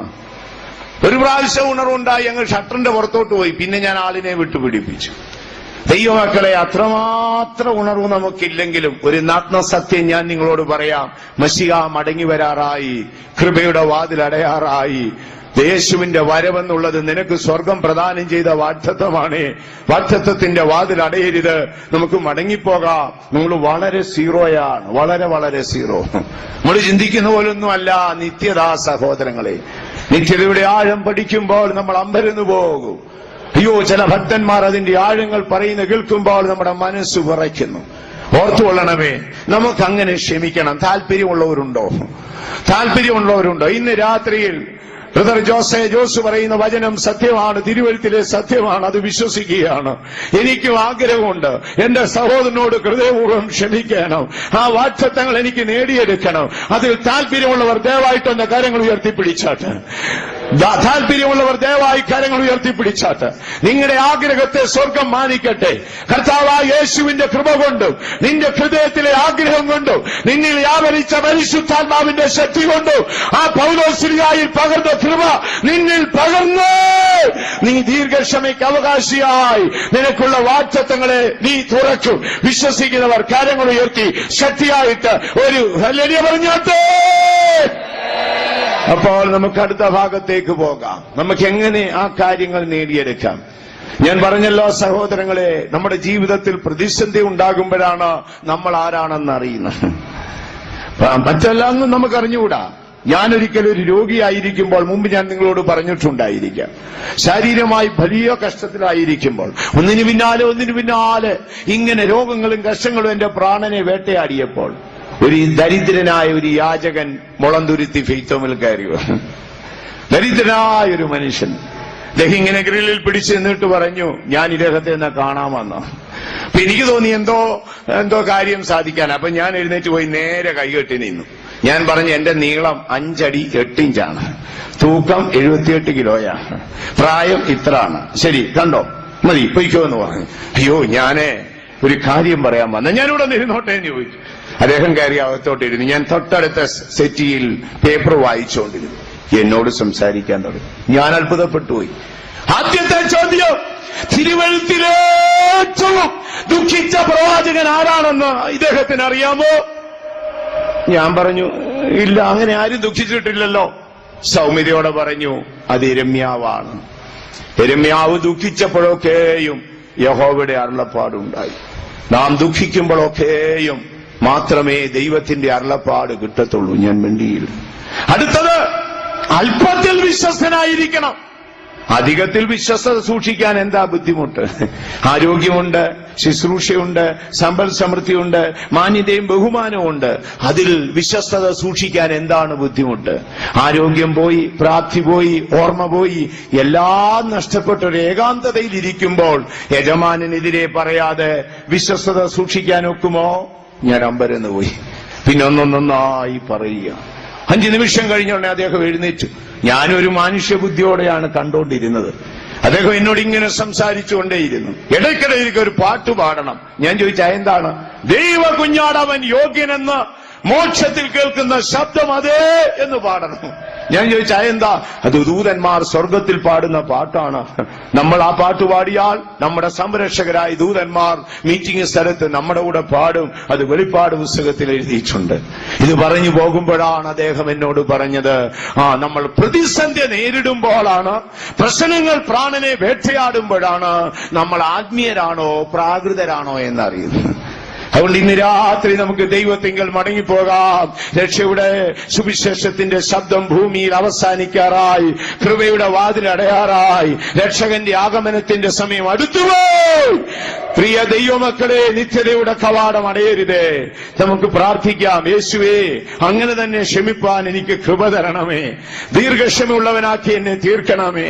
ദീർഘമായി ക്ഷമിക്കുവാൻ, നിന്റെ സമയം വരെ കാത്തിരിപ്പാൻ, അയ്യോ ഹൃദയപൂർവ്വം അവന്റെ മുഖം മറന്നു കളയുവാൻ, അവന്റെ ദുഃഖവേളയിൽ അവനെ ആശ്വസിപ്പിക്കുവാൻ പൗലോസ്ലിഹായ്ക്ക് കഴിഞ്ഞെങ്കിൽ എന്നെ കൂടെ അങ്ങനെ സഹായിക്കണമേ. നമ്മളെ കൊണ്ടുപോക്കുമോ? പൗലോസിനെയും ശീലാസിനെയും അടിച്ച് കാരാഗ്രഹത്തിന്റെ അറയ്ക്കുള്ളിൽ അടച്ചിട്ട് അവർ പ്രാർത്ഥിച്ച ആത്മാവിൽ നിറയുമ്പോൾ കാരാഗ്രഹ പ്രമാണിയോടി വന്ന് അവന്റെ കയ്യിലിരുന്ന് വാളൂരി നെഞ്ചത്ത് കുത്തി കയറ്റാൻ ശ്രമിക്കുമ്പോൾ പൗലോസോടി വന്ന് പറഞ്ഞു, സീത സോറി, നീ ചെയ്യരുത്, ഞങ്ങളെല്ലാവരും ഇവിടെയുണ്ട്. നമുക്ക് പറയാൻ നോക്കുമോ? നമ്മളാണെങ്കിൽ പറയും, അവന്റെ മുതുകത്തൂടെ വാള് കയറട്ടെ എന്ന് പറയും. 5 നിമിഷം മുമ്പ് അവൻ എന്നെ അടിച്ച് ചങ്ങലയിലിട്ടവനല്ലേ എന്ന് ചോദിക്കും. ഇന്ന് രാത്രി ഞാൻ ചോദിക്കട്ടെ, ഈ രാത്രി കാഹളധ്വനിയോടെ മശിഹ മടങ്ങി വന്നാൽ എന്റെ ശരീരം രൂപാന്തരപ്പെടുമെന്ന് വിശ്വസിക്കുന്നവർ കരങ്ങളൊന്ന് ഉയർത്താം. അങ്ങിങ്ങായിട്ടേ ഉള്ളൂ. 10,000 പേരിരിപ്പുണ്ട്. 3 പേരുടെ കൈ പൊങ്ങിയിട്ടുണ്ട്. ഇത് അവിടെ 4ാമതൊന്ന് പൊങ്ങുന്നുണ്ട്. ദൈവത്തിന് മഹത്വം ഉണ്ടാകട്ടെ. പിന്നെ ഞാൻ നിങ്ങളോട് ചോദിക്കട്ടെ, സ്വർഗം നിങ്ങളുടെ മുൻപിൽ അടയപ്പെടുമെങ്കിൽ, യേശു വരുമ്പോൾ ശരീരം രൂപാന്തരപ്പെടത്തില്ലെങ്കിൽ, നാം ജീവിച്ചതെന്തിന്? നാം വിശ്വസിച്ചതെന്തിന്? ഈ വലിയ രക്ഷ ജീവിതത്തിൽ പ്രാപിച്ചതെന്തിന്? രാത്രി സ്വന്തം മനസ്സാക്ഷി നിർത്തിയിട്ട് നിങ്ങൾ മടങ്ങിപ്പോകാവൂ. ചോദിക്കുക, ഈ രാത്രിയിൽ ഞാൻ പ്രാണൻ വിട്ട് നിത്യതയിലെത്തിയാൽ സ്വർഗം എന്റെ മുമ്പിൽ തുറന്നു കിടക്കുമോ? മശിഹ കാഹളധ്വനിയോടെ മടങ്ങി വന്നിട്ട് ഈ രാത്രിയിൽ എന്റെ ശരീരം രൂപാന്തരപ്പെടുമോ? ഒരുപാട് കാര്യങ്ങൾ നമുക്കറിയാം, ആഴത്തിൽ നമുക്ക് പരിചയമുണ്ട്. ഇതൊന്നും നിത്യതയുടെ വാതിൽ നമുക്ക് തുറന്നു തരത്തില്ല സഹോദരങ്ങളെ. അപ്പോൾ നമുക്ക് ക്ഷമിക്കണം. നമ്മുടെ സമയം കടന്നു പോകുന്നു. നമുക്ക് എങ്ങനെ ആ അവസ്ഥയിലേക്ക് വന്നെത്താം? വാഗ്ദത്തം ജീവിതത്തിൽ വേണ്ടേ? അത് പ്രാപിക്കണ്ടേ? ദൂതുകളായി നിനക്ക് ലഭിച്ചില്ലേ? അഭിഷേകമായി നിനക്ക് ലഭിച്ചില്ലേ? ദർശനമായി നിനക്ക് ലഭിച്ചില്ലേ? പക്ഷേ അതെങ്ങനെ നേടിയെടുക്കാം? അതിന് നിനക്ക് ദീർഘക്ഷമുള്ളവനാകണം. എങ്ങനെയാണത് പ്രാപിക്കാൻ കഴിയുന്നത്? വേദപുസ്തകത്തിന്റെ ആഴത്തിലേക്ക് നമ്മൾ പോകുമ്പോൾ ഇപ്രകാരം നമുക്ക് ക്ഷമിക്കണമെങ്കിൽ ഒന്നാമത്തെ വിഷയം, നമ്മൾ നമ്മുടെ പ്രാണനെ സ്നേഹിക്കണം. ഇങ്ങനെ പറഞ്ഞിരിക്കുന്നത്, നമുക്ക് നമ്മുടെ പ്രാണനെ സ്നേഹിക്കണം. ഹബക്കുക്ക് എന്ന പ്രവാചകൻ പറയുകയാൽ, നീ നിന്റെ പ്രാണനോട് പാപം ചെയ്തു, നീ നിന്റെ പ്രാണനെ ദ്രോഹിച്ചു. ഇപ്പൊ നമ്മുടെ പ്രാണനെ നമുക്ക് സ്നേഹിക്കണ്ടേ? സ്വർഗമല്ലേ നമുക്ക് വലുത്? ഈ ലോകത്തിലെ സ്ഥാനമാനമല്ല ഇവിടെ കെട്ടൊടുങ്ങും. പ്രിയമുള്ളവരെ, നമ്മൾ ചാകുമ്പോൾ എന്തെങ്കിലും കൊണ്ടുപോകുമോ? ചിലരെയൊക്കെ പോക്കും വരവും കണ്ട 1 ലോറി 1.5 ഇഞ്ച് മെറ്റിലും കൊണ്ട് പോകുമെന്നാ ചിന്ത. ചുമ്മാതാണ് സഹോദരങ്ങളെ, ഒരു ചുക്കും കൊണ്ടുപോകത്തില്ല. ഈ ലോകത്തിലെ സ്നേഹവും കരച്ചിലും നിലവിളിയും ഒക്കെ എന്ന് പറയുന്നത് ഇതൊക്കെ ബലൂൺ ഊതി വീർപ്പിച്ചതുപോലെ ഉള്ളൂ. നമ്മുടെ നാളുകളൊക്കെ എണ്ണപ്പെട്ടതാണ്. ഒരു മനുഷ്യന്റെ ആയുസ് 70 സംവത്സരമല്ലേ? ഈ 70 സംവത്സരം നിങ്ങൾ കണക്കുകൂട്ടിയാൽ 25,567 ദിവസമേ ഉള്ളൂ. അതിലൊരു 8,000 ദിവസം ഭക്ഷണം കഴിച്ചും വസ്ത്രം കഴിച്ചും നിങ്ങൾ കളയും. പിന്നെ ശേഷിപ്പുള്ളതിൽ ശിശുപ്രായവും വാർദ്ധക്യവും പോകും. ഇതിൽ 3-1 ഉറങ്ങിപ്പോകും. പിന്നെന്താണുള്ളത്? ഞാൻ ഇടയ്ക്കിടയ്ക്ക് കാൽക്കുലേഷൻ ചെയ്യാറുണ്ട്. എനിക്കിനിയിപ്പം കണക്കനുസരിച്ച് ഏതാണ്ട് 4500 ദിവസം കൂടെ ഉള്ളൂ. ഒരു ആവറേജ് കണക്ക് കൂട്ടിയിട്ടേ 4500 ദിവസം കൂടെ ഉള്ളൂ. ബാക്കിയെല്ലാം തീർന്നു. പറഞ്ഞിട്ട് കാര്യമുണ്ടോ? നമ്മളൊക്കെ ഇവിടുന്ന് പോകണ്ടേ? ഒരു ദിവസം ഇവിടം വിട്ട് നമ്മൾ പോകണ്ടേ? പലരും ഇത് ചിന്തിക്കുന്നില്ല. അവരൊരു പ്രത്യേക അനുഭവത്തിൽ അങ്ങ് പോയിക്കൊണ്ടിരിക്കുകയാണ്. ഹരിത സഹോദരങ്ങളെ, ഹരിത ഇടയ്ക്കൊക്കെ ഒന്ന് എണ്ണിക്കോണം. ഞാൻ ഓരോ മീറ്റിംഗ് കഴിഞ്ഞേച്ചു പോകുമ്പോൾ ഉറക്കം വരാത്ത രാത്രിയിൽ പ്രതിയെ കാൽക്കുലേറ്റർ എടുത്ത് വെച്ച് അടിച്ചു നോക്കും. ബാലൻസ് ഇനി എത്ര ദിവസം കൂടെ ഉണ്ടടാ. ഒരു ആവറേജ് കണക്ക് 3625 ദിവസമേ ഉള്ളൂ ഒരു വർഷമെന്ന് പറയുന്നത്. 10 വർഷമെന്ന് പറയുന്നത്. 10 വർഷം കിട്ടിയാൽ ഇനി അത്രയേ ഉള്ളൂ. അപ്പോൾ നമ്മൾ എണ്ണപ്പെട്ടവരാണ്, വഴിയാത്രക്കാരാണ്. നമ്മളിവിടെ വിട്ടു പോകണമേ. നിത്യതയുടെ കവാടം അടയപ്പെടരുത്. നിങ്ങൾ നിങ്ങളുടെ പ്രാണനെ സ്നേഹിക്കണം. യേശു ഒരിക്കൽ തന്റെ സ്ത്രീഹന്മാരോട് പറഞ്ഞു, നിങ്ങൾ നിങ്ങളുടെ കടക്കാരോട് ഹൃദയപൂർവ്വം ക്ഷമിക്കഞ്ഞാൽ സ്വർഗസ്ഥനായ എന്റെ പിതാവ് നിങ്ങളുടെ കടങ്ങളെയും പിഴകളെയും ക്ഷമിച്ചിട്ടില്ലെന്ന് ഞാൻ സത്യമായി നിങ്ങളോട് പറയും. തിരുവെഴുത്തൊന്ന് വായിക്കാമോ? മത്തായിയുടെ സുവിശേഷത്തിലല്ലേ ആ വാക്ക് പറഞ്ഞത്? 6-ാം അധ്യായം 14-ാം വാക്യം. നിങ്ങൾ മനുഷ്യരോട് അവരുടെ പിഴകളെ ക്ഷമിച്ചാൽ സ്വർഗസ്ഥനായ നിങ്ങളുടെ പിതാവ് നിങ്ങളോടും ക്ഷമിക്കും. നിങ്ങൾ മനുഷ്യരോട് പിഴകളെ ക്ഷമിക്കാഞ്ഞാലോ നിങ്ങളുടെ പിതാവ് നിങ്ങളുടെ പിഴകളെയും നമ്മുടെ പിഴകളൊന്നും ക്ഷമിക്കത്തില്ലെന്ന് പലർക്കും ഇത് അറിഞ്ഞുകൂടാ. നമ്മൾ വലിയ പ്രതീക്ഷയോടാണ് സ്വർഗത്തിൽ ചെല്ലുന്നത്. ഇംഗ്ലീഷുകാർ ഇങ്ങനൊരു വാക്ക് പറയാറുണ്ട്. എടാ, നീ ഉറങ്ങും മുമ്പ് നീ മറ്റൊരുവന്റെ തെറ്റ് ക്ഷമിച്ചു കൊടുത്താൽ നീ ഉണരും മുൻപ് ദൈവം നിന്റെ തെറ്റ് ക്ഷമിക്കും. ഇംഗ്ലീഷുകാരുടെ ഒരു ഭാഷയാണ്. ഉറങ്ങും മുമ്പേ നീ അന്യന്റെ പാപങ്ങളെ ക്ഷമിച്ചാൽ ഉണരും മുമ്പേ ദൈവം നിന്റെ പാപം ക്ഷമിക്കുമെന്ന്. ദൈവമക്കളെ ഓർത്തുകൊള്ളണമേ, യേശു പറഞ്ഞ വാക്കാണ് ഇത്. ആരെങ്കിലും പെന്തിക്കോസിലെ മത്തായി ഉപദേശിച്ച് പറഞ്ഞ കാര്യമല്ലിത്. ഇത് നമ്മുടെ കർത്താവായ യേശു പറഞ്ഞതാ. ഓർമ്മയിൽ എഴുതി സൂക്ഷിച്ചേരെ. നമ്മളിവിടെ വലിയ കാര്യങ്ങളൊക്കെ പറഞ്ഞ് പൗലോസിന്റെ വാക്ക് വാടകയ്ക്കെടുത്തൊക്കെ ഒട്ടിച്ചാ പറഞ്ഞു വിടുന്നത്. നമ്മൾ ഇംഗ്ലീഷിൽ പാടി, മലയാളത്തിൽ പാടി, എന്തെല്ലാം പറഞ്ഞു ഇല്ലേ, ഉള്ളതും ഇല്ലാത്തൊക്കെ പറഞ്ഞു വിട്ട് അവിടെ ചെല്ലുമ്പോഴോ അന്തിമ വിധിയുടെ നാളിൽ ഒരു വലിയ സമൂഹം ലജ്ജിക്കും. എന്താ അവർ കേൾക്കാൻ പോകുന്നത്? അന്തിമ വിധിയുടെ നാളിൽ നിത്യലജ്ജയിലേക്ക് വരും. രഹസ്യം എന്ത്? അന്നാണ് അവരറിയാൻ പോകുന്നത് അവരുടെ പാപങ്ങളും കടങ്ങളും പിതാവ് ക്ഷമിച്ചിട്ടില്ല. അപ്പൊ സ്വന്തം പ്രാണനെ സ്നേഹിക്കുകയാണ്. എനിക്ക് സ്വർഗത്തിൽ പോണമെന്ന ആഗ്രഹമുണ്ടെങ്കിൽ, സ്വർഗത്തിന്റെ വാതിൽ എന്റെ മുമ്പിൽ അടയരുതേ എന്ന് ചിന്തയുണ്ടെങ്കിൽ, നീ നിന്റെ സഹോദരനോട് ഹൃദയപൂർവ്വം ക്ഷമിക്കണം. പലർക്കും ഉറക്കം വന്നു തുടങ്ങി. പലരും ഇടം വലം ചരിഞ്ഞ് ഹനുമാൻ ലങ്കയിലേക്ക് ചാടാനിരിക്കുന്ന പോലെ ഇരിക്കാൻ തുടങ്ങി. എന്തായാലും ഞാൻ 9 മണിക്കേ നിർത്തത്തുള്ളൂ, പറയാനുള്ളത് മൊത്തം പറയും. അല്ലെങ്കിൽ വിധിയുടെ നാളിൽ യജമാനൻ ചിലപ്പോൾ എന്നോടും കൂടെ ചോദിക്കും. അപ്പോൾ ഒരു കാര്യം ഞാൻ നിങ്ങളോട് പറയാം, എങ്ങനെ നമുക്ക് ക്ഷമിക്കാം. ക്ഷമിക്കേണ്ട വിഷയം ഇതാണ്. ഒന്നാമത്തെ വിഷയം, സ്വന്തം പ്രാണനെ സ്നേഹിക്കണം. നമുക്ക് ഒക്കുമോ സഹോദരങ്ങളെ? ഞാനൊരിക്കലൊരു യൗവനക്കാരനെ കണ്ടു. അവന്റെ അരിഷ്ടാവസ്ഥ പറയാൻ ഞാൻ ആഗ്രഹിക്കുന്നില്ല. പക്ഷെ ഞാനവനോട് ചോദിച്ചു, നീ എങ്ങനെയാടാ അത് ക്ഷമിച്ചെന്ന്. അപ്പോൾ എന്നോട് പറയാണ്, വാസ്തവച്ച 2 കാര്യമാണ്. ഒന്ന്, ഞാനത് ക്ഷമിച്ചില്ലെങ്കിൽ അവർ നരയോഗ്യരായി നിത്യനരകത്തിൽ പോകും. 2, ഞാനത് ക്ഷമിച്ചില്ലെങ്കിൽ എനിക്ക് കിട്ടിയ ഈ വലിയ രക്ഷയും ഈ അഭിഷേകവും എനിക്ക് വ്യർത്ഥമായി പോകും. ഞാൻ ഭയപ്പെട്ടുപോയി. ഒരു കൊച്ചി യൗവനക്കാരൻ ഏകനായി യാക്കോബ പശ്ചാത്തലത്തിൽ നിന്ന് മടങ്ങി വന്നിട്ട് അവന്റെ ജീവിതത്തിലെ ഒരു ദാരുണമായ അവസ്ഥയ്ക്കപ്പുറം അവൻ ദീർഘമായി ക്ഷമിച്ചപ്പോൾ ഞാൻ അവനോട് ചോദിച്ചു, മോൻ എങ്ങനെയാണ് ഇത് ചെയ്തത്? അതെങ്ങനെ സഹിക്കാൻ ഒക്കുമെന്ന് ചോദിച്ചപ്പോൾ പറഞ്ഞ വാക്കാണ്, ഞാൻ ക്ഷമിച്ചില്ലെങ്കിൽ അവർ നരകയോഗ്യരാകും. അവരോട് ഞാൻ ക്ഷമിച്ചില്ലെങ്കിൽ സ്വർഗം എന്റെ മുമ്പിൽ അടയും. എനിക്ക് കിട്ടിയ രക്ഷയും അഭിഷേകവും വ്യർത്ഥമായി പോകും. ആകയാൽ പ്രിയ ശ്രോതാക്കളെ, പ്രിയ സഹോദരങ്ങളെ, ഒരു സത്യം അറിഞ്ഞാട്ട് മെസ്സിഹായുടെ മടങ്ങി വരവും നിന്റെ ശരീര രൂപാന്തരവും ദൈവിക വാറ്റത്വമാണെങ്കിൽ നിങ്ങൾ നിങ്ങളുടെ കടക്കാരോട് ഹൃദയപൂർവ്വം ക്ഷമിക്കണം. നമുക്കതൊക്കത്തില്ലല്ലേ? നമ്മൾ ആത്മാവിൽ നിന്നറിയും, അന്യഭാഷ പറയും, സംഭവങ്ങളൊക്കെ സത്യമാണ്. കഴിഞ്ഞ ആഴ്ച പ്രസംഗിച്ചത് എന്താന്ന് ചോദിച്ചാൽ ധൈര്യമായി പറയാൻ ഒറ്റ കുഞ്ഞുങ്ങൾ കാണത്തില്ല. 1966 നമ്മുടെ അയൽവാസി അവർ അച്ഛൻ നമ്മളെ പറഞ്ഞത് എന്താണെന്ന് ചോദിച്ചാൽ ഇന്ന് രാത്രി ഓർമ്മയോടെ പറയും. മറക്കരുതേ, ഓർത്തിരുന്നോണം, വിധിയുടെ നാളിൽ കണക്ക് പറയേണ്ടതാണ്. പലരും വെള്ളത്തിലാകും. ഉള്ള കാര്യം ഞാൻ പറയാം സഹോദരങ്ങളെ. മനുഷ്യൻ നമ്മളെ പുകഴ്ത്തിയോണ്ടോ ഉയർത്തിയോണ്ടോ ഒന്നും സ്വർഗം തുറന്നു കിട്ടത്തില്ലല്ലോ. ചില കാര്യങ്ങളുടെ മുഖത്തൊക്കെ യേശു ചില കാര്യം പറഞ്ഞാൽ നമുക്ക് അംഗീകരിക്കാതിരിക്കാൻ ഒക്കുമോ? എന്നോട് രാത്രിയിൽ പറഞ്ഞതാണ്, അങ്ങനെ ക്ഷമിച്ചേ ഒക്കൂ, ക്ഷമിക്കത്തില്ലെങ്കിൽ നടക്കത്തില്ല. അയ്യോ, അതൊരിക്കലും ഒക്കത്തില്ല, ഇതൊന്നും പറഞ്ഞാൽ നടക്കുകയല്ല. നീ മാത്രമല്ല ഞാനും ക്ഷമിച്ചു, നീ മാത്രമല്ല നിന്റെ മുൻഗാമികളും ക്ഷമിച്ചേ ഒക്കൂ സഹോദരങ്ങളെ. അപ്പോൾ ഓർത്തുകൊള്ളണമേ, സ്വന്തം പ്രാണനെ സ്നേഹിക്കുന്നുണ്ടോ? ഉണ്ടെങ്കിൽ എന്ത് ചെയ്യണം? ക്ഷമിക്കണം. സ്വന്തം പ്രാണനെ ക്ഷമിക്കണം. ഇല്ലെങ്കിൽ നമ്മൾ കുറെ കാലമൊക്കെ ഇങ്ങനെ ജീവിച്ചിട്ട് എന്തായി തീരുവോ? ഏതായാലും തിരുവെഴുത്ത് സത്യമാണ്.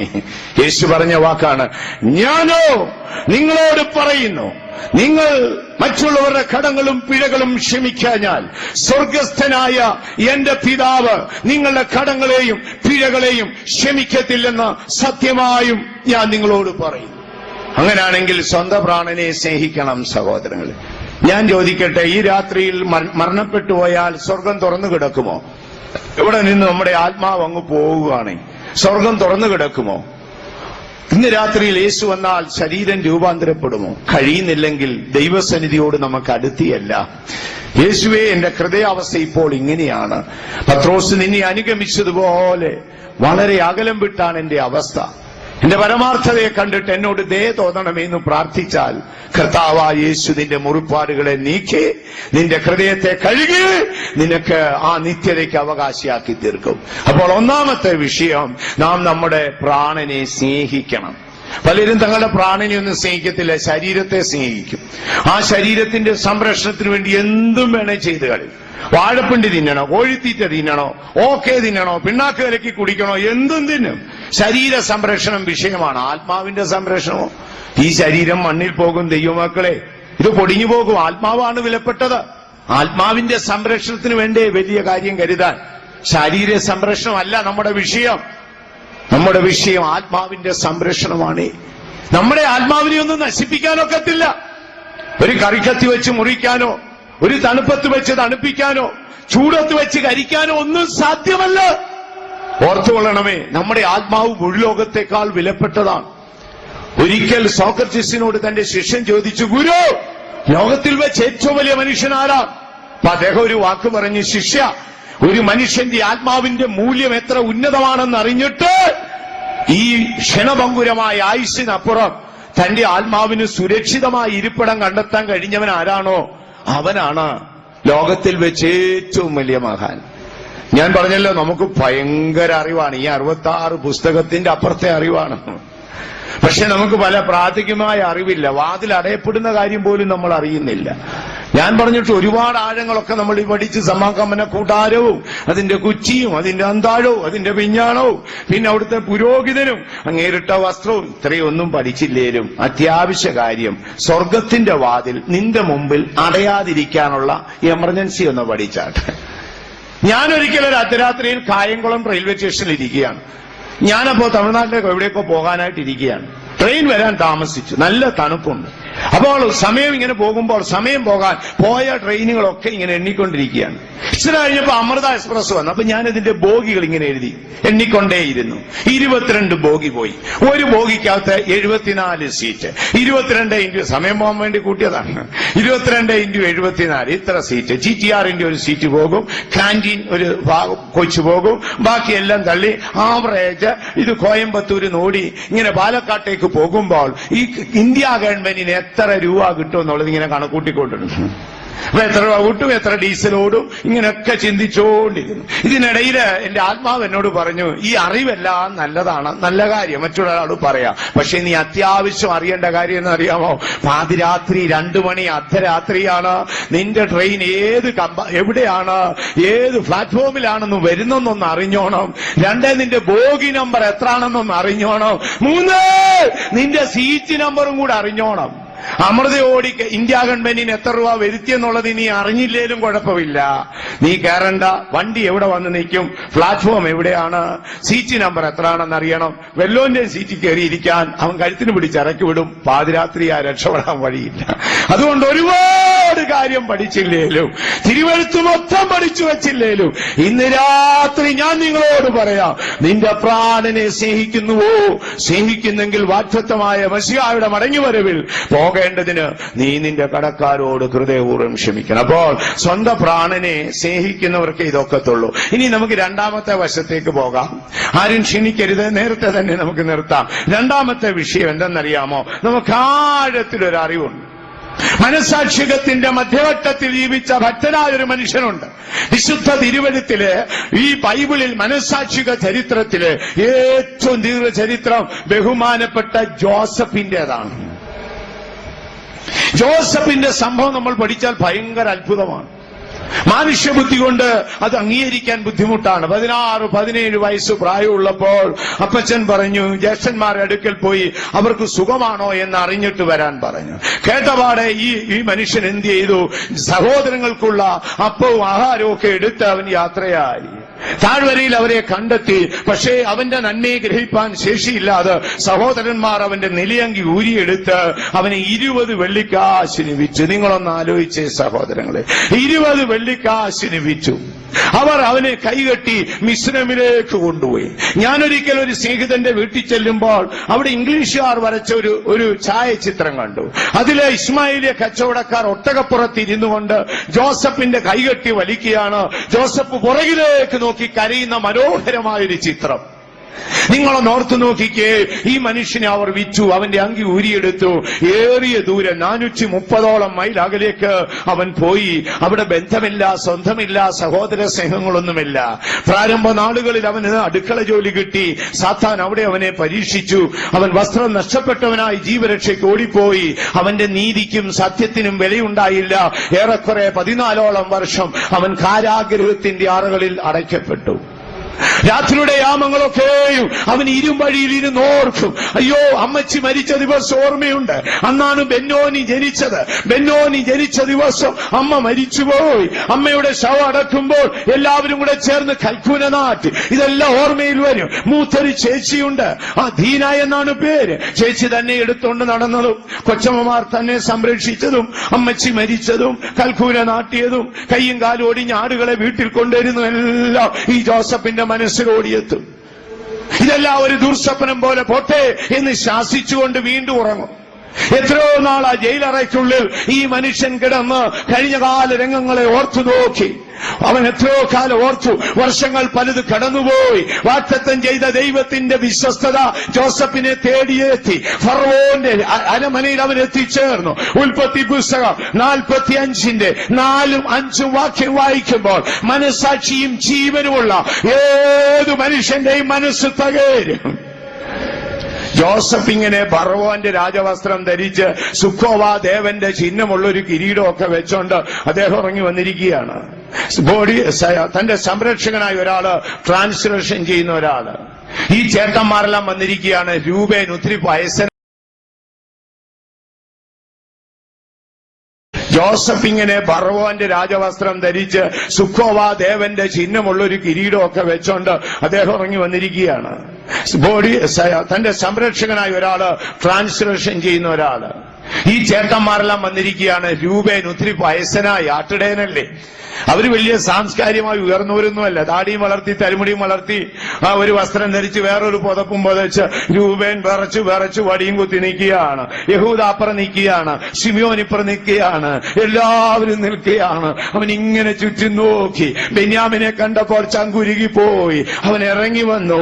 കൂടെ നിൽക്കുന്നവനോട് ഗെറ്റൗട്ടടിച്ചു. അവൻ പോയി. ട്രാൻസ്ലേഷൻ ചെയ്യുന്നവനോട് പുറത്തു പോകാൻ പറഞ്ഞു.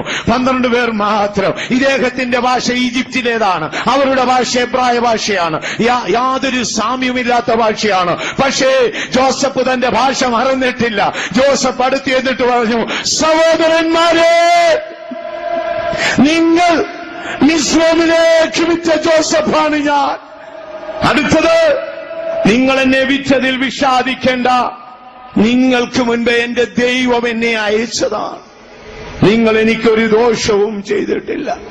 ഒരേ സംഭവം 2 വീക്ഷണത്തിലാ. ഉൽപ്പത്തി പുസ്തകത്തിൽ പറയുന്നു, അവര് 20 വെള്ളിക്കാശിന് വിറ്റു. ഭക്തനായ സങ്കീർത്തനക്കാരൻ പറയുന്നു, അവർ അവനെ വിറ്റു, യഹോവയോ അവർക്ക് മുൻപേ അയച്ചു. ഇത്രമാത്രം ദ്രോഹം ചെയ്ത ഒരാളോട് നമുക്ക് ക്ഷമിക്കാൻ ഒക്കുമോ? ആരും മിണ്ടുന്നില്ലല്ലോ. ഞാൻ നിങ്ങളോട് ചോദിക്കട്ടെ, മനസ്സാക്ഷിയുഗത്തിൽ ജീവിച്ച പുതിയ ഭൂമിക്ക് യോഗ്യനായി തീർന്ന നീതിമാനായ ജോസഫ് വർഷങ്ങൾക്ക് ശേഷം തന്റെ സഹോദരന്മാരെ കണ്ടപ്പോൾ ഹൃദയമുരുകി അവരെ കെട്ടിപ്പിടിച്ച് ചുംബിച്ച് അവരോട് ക്ഷമിക്കാമോ? ക്ഷമിക്കണമെങ്കിൽ എന്തു വേണം? മേളിലത്തെ ഒരു വാക്കുണ്ട്, നിങ്ങൾ എനിക്കൊരു ദോഷവും ചെയ്തിട്ടില്ല. അടുത്തത്, നിങ്ങൾക്ക് മുൻപ് യഹോവ എന്നെ അയച്ചെന്ന് വായിക്കാമോ? എന്നെ ഇവിടെ വിറ്റതുകൊണ്ട് നിങ്ങൾ വ്യസനിക്കേണ്ട. നിങ്ങൾ എന്നെ, അപ്പോൾ അതിന്റെ മേളിലത്തെ ചില സംഭവമൊക്കെ വായിച്ചാൽ കരഞ്ഞു പോകും. അപ്പോൾ എന്ത് ചെയ്തു? വർഷങ്ങൾ പലത് കഴിഞ്ഞിട്ടല്ലേ? വർഷങ്ങൾ പലത് കഴിഞ്ഞിട്ടാ പിടി വീണ ഉടനെ ഒരുത്തനോട് പറയാ, പണ്ട് ഞാൻ പറഞ്ഞതല്ലേ ബാലനെ വിൽക്കരുതെന്ന്, പണ്ട് ഞാൻ പറഞ്ഞതല്ലേ ബാലനെ വിൽക്കരുതെന്ന്, നീ എല്ലാം കൂടി ചെയ്തതല്ലേ? അവൻ നമ്മളോട് കെഞ്ചി അപേക്ഷിച്ചില്ലേ? നമ്മൾ അവന്റെ അപേക്ഷ കേട്ടില്ലല്ലോ. ദൈവമോ നമ്മുടെ അകൃത്യം കണ്ടെത്തി അങ്ങോട്ടും ഇങ്ങോട്ടും പറഞ്ഞ് വിറ്റതോർത്ത് കരയുമ്പോഴാണ് ഇങ്ങേര് പറയുന്നത്, എന്നെ വിറ്റതിൽ നിങ്ങൾ വിഷാദിക്കേണ്ട, ദുഃഖിക്കേണ്ട, നിങ്ങൾക്ക് മുൻപേ യഹോവ എന്നെ അയച്ചതാണ്. ക്ഷമിക്കാൻ കഴിയുമോ? ക്ഷമിക്കാൻ കഴിയുമോ? എന്താണ് അറിവ്? നിങ്ങൾ എനിക്കൊരു ദോഷവും ചെയ്തിട്ടില്ല, നിങ്ങൾക്ക് മുൻപേ യഹോവ എന്നെ അയച്ചതാണ്. നിങ്ങൾക്ക് മറ്റൊരാളോട് ക്ഷമിക്കാൻ കഴിയും സഹോദരങ്ങളെ. അവൻ എനിക്കൊരു ദോഷവും ചെയ്തിട്ടില്ല, എന്റെ ദൈവം എന്നെ അയച്ചതാണ്. വന്ന വഴി ഇച്ചിരി കട്ടറായിരുന്നു, വന്ന വഴി ഇച്ചിരി കഷ്ടപ്പാടുള്ളതായിരുന്നു. കാരാഗ്രഹവും പൊട്ടക്കിണറും അടുക്കള വേലയും നിത്യമായ നിന്നയുമായിരുന്നു. പക്ഷേ അവരെന്നെ വിച്ചു, ദൈവം എന്നെ അയച്ചു. ഇന്ന് രാത്രി നമുക്ക് ഏച്ചു പറയാം, ഇല്ല സാത്താനെ, ഭൂതലത്തിൽ ആരും എനിക്കൊരു ദോഷവും ചെയ്തിട്ടില്ല, അവരെന്നെ വിറ്റതാണെങ്കിലും യഹോവ എന്നെ അയച്ചതാണ്. ഇന്ന് രാത്രി നീ ഏച്ചു പറയുമോ? ഇതാ വാഗ്ദത്തത്തിന്റെ വാതിൽ നിന്റെ തൊട്ടു മുൻപിൽ നിൽക്കുന്നു, നിനക്ക് തള്ളി തുറക്കാൻ കഴിയുമോ? ഇത്രയും കാലം നിന്റെ വാഗ്ദത്തം അടച്ചുവെച്ച സാത്താന്റെ തന്ത്രം ഈ രാത്രി പോലെയോ? നീ വിശ്വസിച്ചാൽ ദൈവത്തിന്റെ മഹത്വം കാണും. ഞാൻ ഈ വാക്ക് കേട്ടനുസരിക്കും. എന്റെ ദൈവത്തിന്റെ കൃപയാൽ ഞാൻ ആ വാഗ്ദത്ത വാതിൽ തുറക്കുമെന്ന് വിശ്വസിക്കുന്നവർ കരങ്ങൾ ഉയർത്തി ശക്തിയായിട്ട് ഒരു ഹല്ലേലൂയ പറഞ്ഞാട്ടെ. ദൈവത്തിന് മഹത്വം ഉണ്ടാകട്ടെ. അപ്പൊ നമുക്ക് ക്ഷമിക്കണമെങ്കിൽ ഒന്നാമത് നമ്മുടെ പ്രാണനെ ആഴത്തിൽ സ്നേഹിക്കണം. നമ്മൾ ചിന്തിക്കുന്ന പോലെ ഒന്നുമല്ല നിത്യത. നിത്യതയുടെ വാതിൽ അടഞ്ഞു പോകരുതേ സഹോദരങ്ങൾ. സ്വർഗത്തിലേക്ക് പോയി എന്നൊക്കെ പറഞ്ഞ പലരും നരകത്തിന്റെ അടിത്തട്ടിൽ പോയി കഴിഞ്ഞു.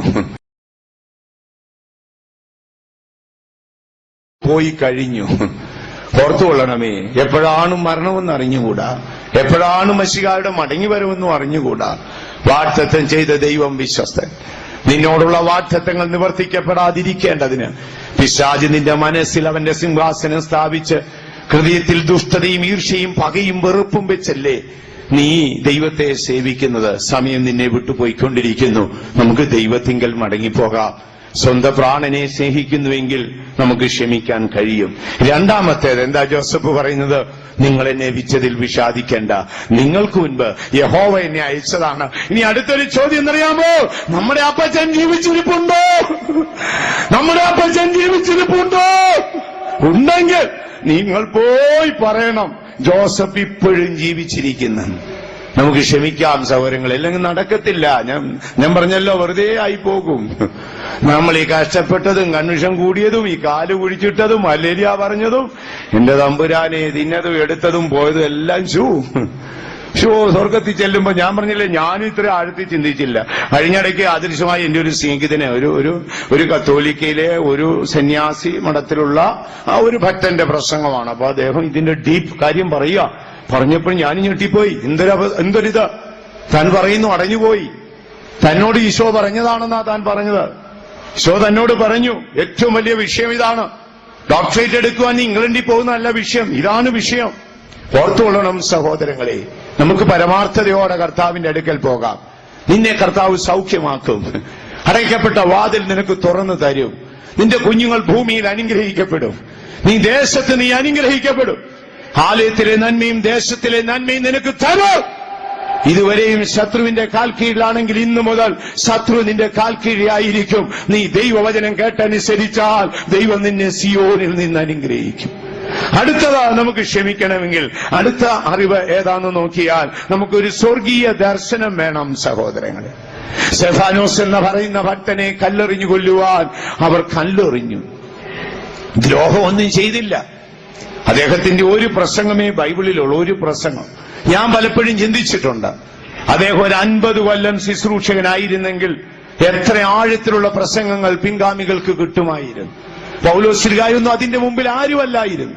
കൃപയും ജ്ഞാനവും നിറഞ്ഞവനായി അവൻ എഴുന്നേറ്റു പ്രസംഗിച്ചു. പുരുഷാരും അസൂയ കൊണ്ട് അവനെ ഉന്തിത്തള്ളി, അവനെ പട്ടണത്തിന് പുറത്തു കൊണ്ടുപോയി. അവർ തെരുവുനായെ കല്ലെറിയും പോലെ കല്ലെറിഞ്ഞു. അവൻ മുഴങ്കാൽ മടക്കി, അവൻ സ്വർഗത്തിലേക്ക് നോക്കി. പെട്ടെന്ന് അവനൊരു ദർശനം ഉണ്ടായി. ദർശനം എന്താണ്? പിതാവായ ദൈവം സിംഹാസനത്തിലിരിക്കുന്നു, യേശു അതിന്റെ വലത്തുവശത്ത് നിൽക്കുന്നു. അവൻ വിളിച്ചു പറഞ്ഞു, ഇതോ പിതാവായ ദൈവം ഇരിക്കുന്നു, അതിന്റെ വലത്തുവശത്ത് യേശു നിൽക്കുന്നു. ആ ദർശനത്തിന്റെ പിന്നിൽ അവൻ തിരിഞ്ഞു പറഞ്ഞു, കർത്താവേ, ഇവർ ചെയ്യുന്നത് എന്തെന്നറിയാത്തത് കൊണ്ട് ഇവരോട് ക്ഷമിക്കണം. ആത്മീയ ജീവിതത്തിൽ സൂക്ഷിക്കുക, സ്വർഗീയ ദർശനം ഉണ്ടെങ്കിലേ നമുക്ക് ക്ഷമിക്കാനൊക്കത്തു. നമ്മൾ ചിന്തിക്കുന്ന പോലൊന്നുമല്ല നിത്യത സഹോദരങ്ങളെ.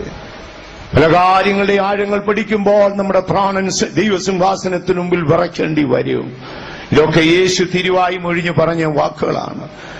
ഓർത്തുകൊള്ളണം സഹോദരങ്ങളെ, ക്ഷമിച്ചാൽ ദൈവിക വാഗ്ദത്തങ്ങൾ നമുക്ക് കിട്ടും. നമ്മളും മനുഷ്യരാണ്, ചിലപ്പോഴൊന്നും നമുക്ക് കഴിയത്തില്ല, പക്ഷേ നമ്മൾ ഉള്ളം കൊണ്ട് ആഗ്രഹിക്കണം. അങ്ങനെയാണെങ്കിൽ ദൈവം നിങ്ങളെ സഹായിക്കും. ഞാനത് പുറകെ നിങ്ങൾക്ക് പറഞ്ഞു തരാം.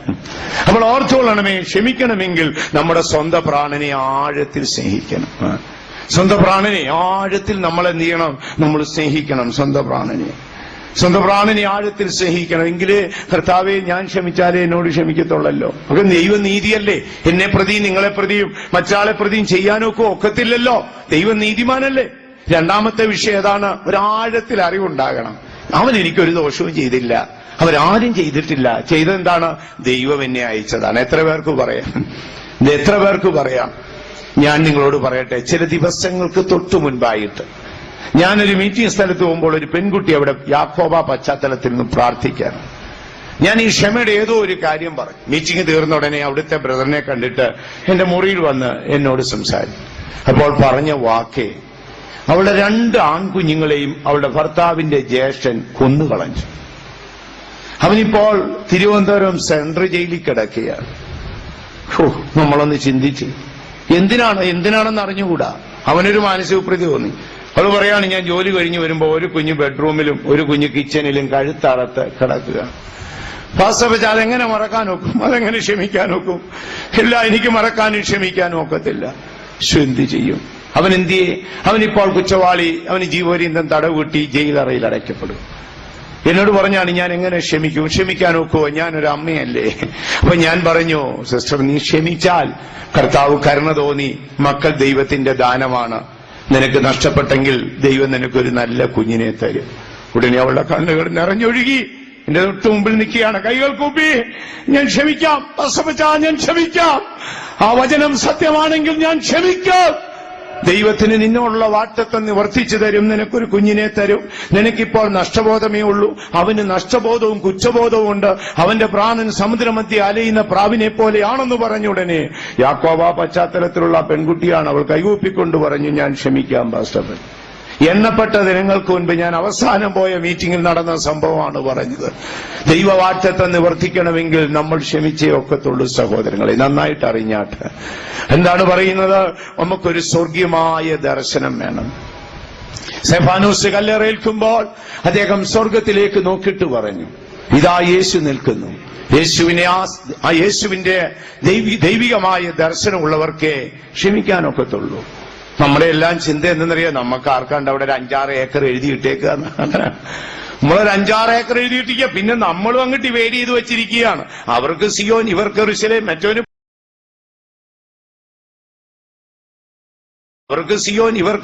മറ്റവന് പുതിയ ഭൂമി. ഇനി മറ്റവനെ അവിടെ നമ്മൾ കയറ്റത്തുമില്ല. ഷോടാ, എന്തോ ചെയ്യും? ആകെ വെള്ളത്തിലാകും. പ്രിയമുള്ളവരെ, അതിനെ ചൊല്ലിയൊന്നും വഴക്കുണ്ടാക്കാൻ പോകാതെ സ്വർഗം അടയുമോ ഇല്ലേ എന്നുള്ളതൊന്നും ആലോചിച്ചാട്ടെന്നേ. നമ്മൾ ചിന്തിക്കുന്ന പോലൊന്നും അല്ല നിത്യത.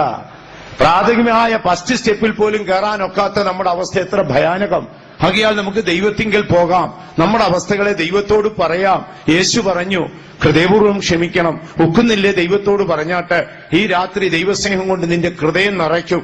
നീ 100% നീ പറയും, ഞാനത് ചെയ്യാമെന്ന് പറയും. ഇനി അടുത്തത് എന്തായിരിക്കും അറിയാമോ? അടുത്തതായി നമുക്ക് ക്ഷമിക്കണമെങ്കിൽ ഞാൻ പറഞ്ഞല്ലോ, ദൈവിക ദർശനം വേണം. ആ ദർശനം കണ്ടപ്പോൾ മുഴങ്കാൽ മടക്കി ഇവരോട് ക്ഷമിക്കണമേ എന്ന് പറഞ്ഞു. നമുക്കങ്ങനെ ചെയ്യാൻ ഒക്കുവോ? ഇവിടെ ബഹുമാനപ്പെട്ട പാസ്റ്റർ ടി യു അപ്പച്ചൻ പ്രസംഗിക്കുമ്പോൾ കർത്താവായ യേശുവിന്റെ വിലാപ്പുറത്ത് പടയാളി കുന്തം കൊണ്ട് കുത്തി. കുന്തം വലിച്ചൂരിയപ്പോൾ രക്തവും വെള്ളവും പുറപ്പെട്ടു. എറണാകുളത്ത് അദ്ദേഹം പ്രസംഗിച്ച് ഞാൻ കേട്ടതാ. ഞാൻ കറുകച്ചാലിൽ ഇരിക്കുമ്പോഴേ ഒരു ദിവസം ഞാൻ തിരുവല്ലയിൽ നിന്ന് അങ്ങോട്ട് പോവാ. അപ്പൊ ചങ്ങനാശ്ശേരി ഇറങ്ങിയിട്ട് അവിടെ പ്രൈവറ്റ് ബസ് സ്റ്റാൻഡിൽ ചെന്നിട്ട് അവിടുന്ന് ഞാൻ ബസ് കയറി. ഞാൻ ബസ്സിലിരിക്കുമ്പോൾ ഒരു കള്ളൂടിയൻ കയറി. അവനിങ്ങനെ നാടുക. അവൻ ഉരുണ്ട് എന്റെ പുറത്തോട്ട് വീഴുമോന്ന് ഓർത്ത് ദയ തോന്നി ഞാൻ ഇച്ചിരി ഒതുങ്ങി അവനെ അങ്ങ് ഇരുത്തിയതാണ്. തൊട്ടപ്പുറത്തൊരു CSI അച്ഛനെ ഇരിപ്പുണ്ട്. ഇരുന്ന ശേഷം ഉണ്ടല്ലോ ഇവനങ്ങോട്ട് ചീത്ത വിളി തുടങ്ങി. എന്നാ ചീത്തയിടാവൻ വിളിക്കുന്നത്? ഭയങ്കര ചീത്ത വിളിക്കുക. അവൻ അങ്ങ് അഡ്രസ് ഇല്ലാതെ പറയും, എന്റെ മുഖത്ത് തുപ്പല് തെറിക്കുക. എനിക്കൊന്നും അത് ഒത്തിരി സൗമ്യതയും പക്വതയൊന്നുമില്ല. അപ്പൊ ഞാനിങ്ങനെ നോക്കുന്നുണ്ട് ഇടയ്ക്കിടയ്ക്ക് എന്റെ മുഖത്തോട്ട് തുപ്പൽ ഇങ്ങനെ തെറിക്കുകയാണ്. അപ്പൊ വണ്ടിയിലിരിക്കുന്നവരെല്ലാം ചിരിക്കുന്നുണ്ട് കേട്ടോ. കുറെ കഴിഞ്ഞപ്പോ CSI അച്ഛൻ അവനെ ഷൗട്ട് ചെയ്തു. അച്ഛനോട് അച്ഛനെ കണ്ടുകൊണ്ടുകൂടിയാന്ന് തോന്നുന്നു. അവൻ ക്രിസ്ത്യാനി, അതുകൊണ്ടാണ് ഇത്രയും ഉണർവ് വന്നതേ. അപ്പൊ അച്ഛന് വേണ്ടി ആയിരിക്കാം എന്തോ. ഏതായാലും എന്നെ കുറച്ചേറെ ചീത്ത പറഞ്ഞു. അപ്പൊ ഞാൻ മിണ്ടാതിരിക്കുന്നാണ്ടപ്പോ അവനൊരു ഡൗട്ട്, ഞാൻ തമിഴ്നാട്ടുകാരനാണോ? മിണ്ടായിരിക്കല്ലേ. മുഖം മുഴുവൻ തുപ്പല് തെറിച്ച് ഉടുപ്പേലും ഒക്കെ തെറിച്ച്.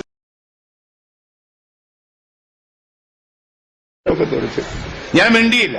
കറുകച്ചാൽ ബസ് സ്റ്റാൻഡിലെത്തി.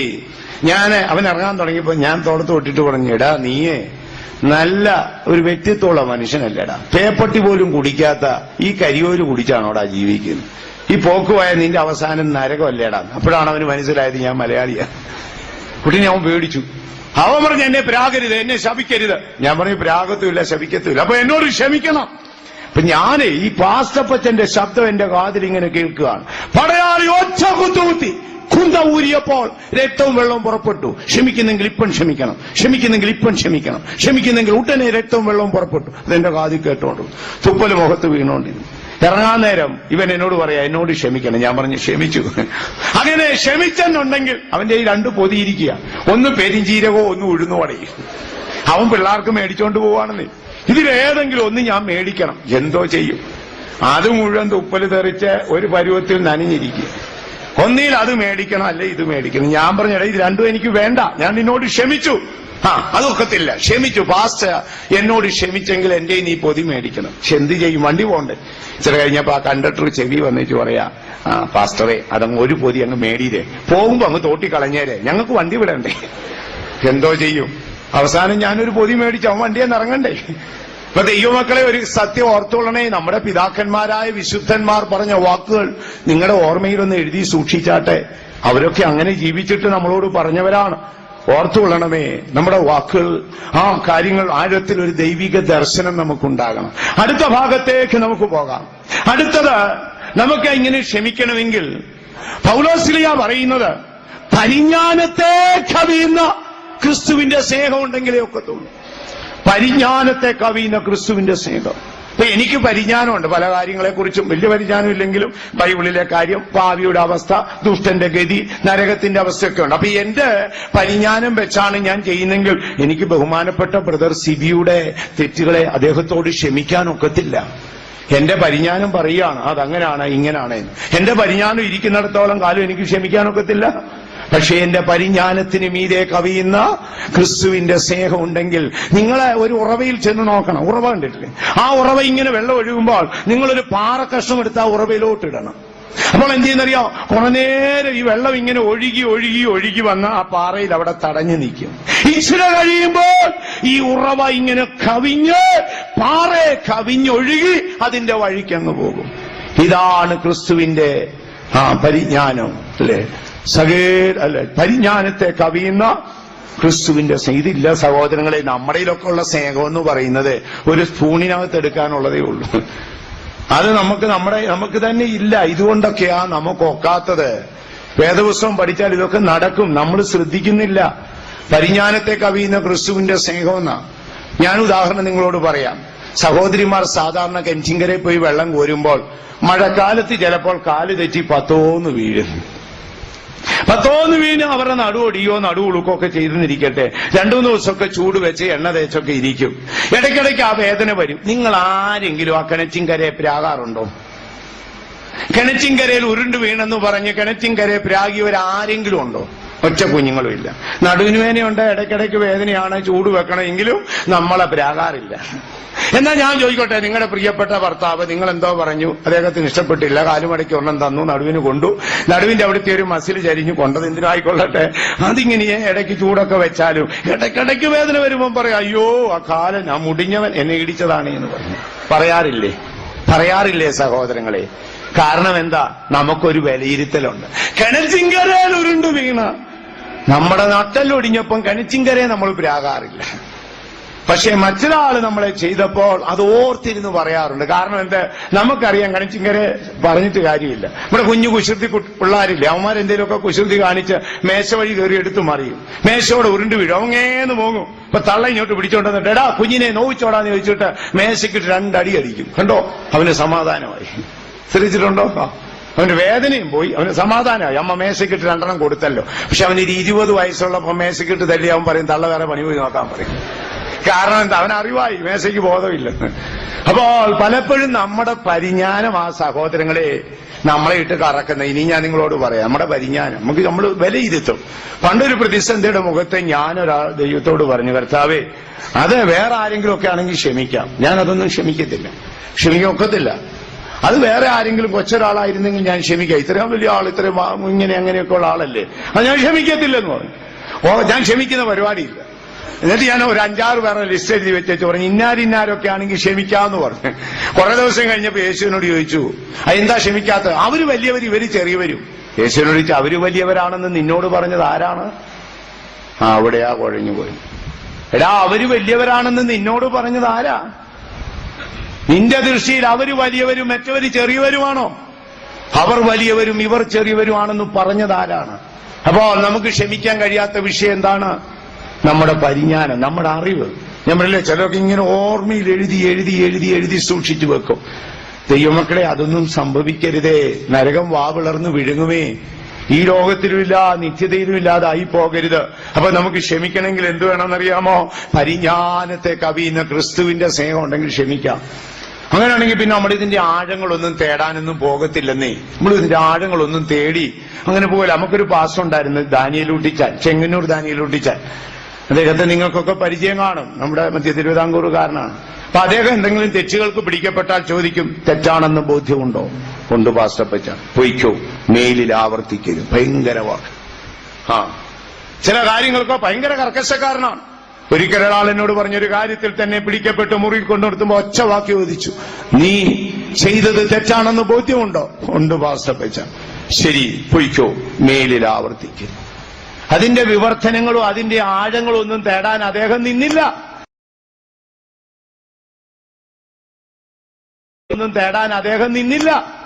ദൈവമക്കളെ ശ്രദ്ധിച്ചാട്ടെ, നമ്മുടെ പരിജ്ഞാനം ഒരു ഭാഗത്ത് നന്മയാണെങ്കിലും മറുഭാഗത്ത് പരിജ്ഞാനം പലപ്പോഴും ക്ഷമിക്കാൻ കഴിയാതെ വണ്ണം നമ്മെ തടയുകയും നമ്മുടെ വാഗ്ദത്തങ്ങളുടെ വാതിൽ വർഷങ്ങളായി അടഞ്ഞ് തുരുമ്പിച്ചു കിടക്കുകയുമല്ലേ.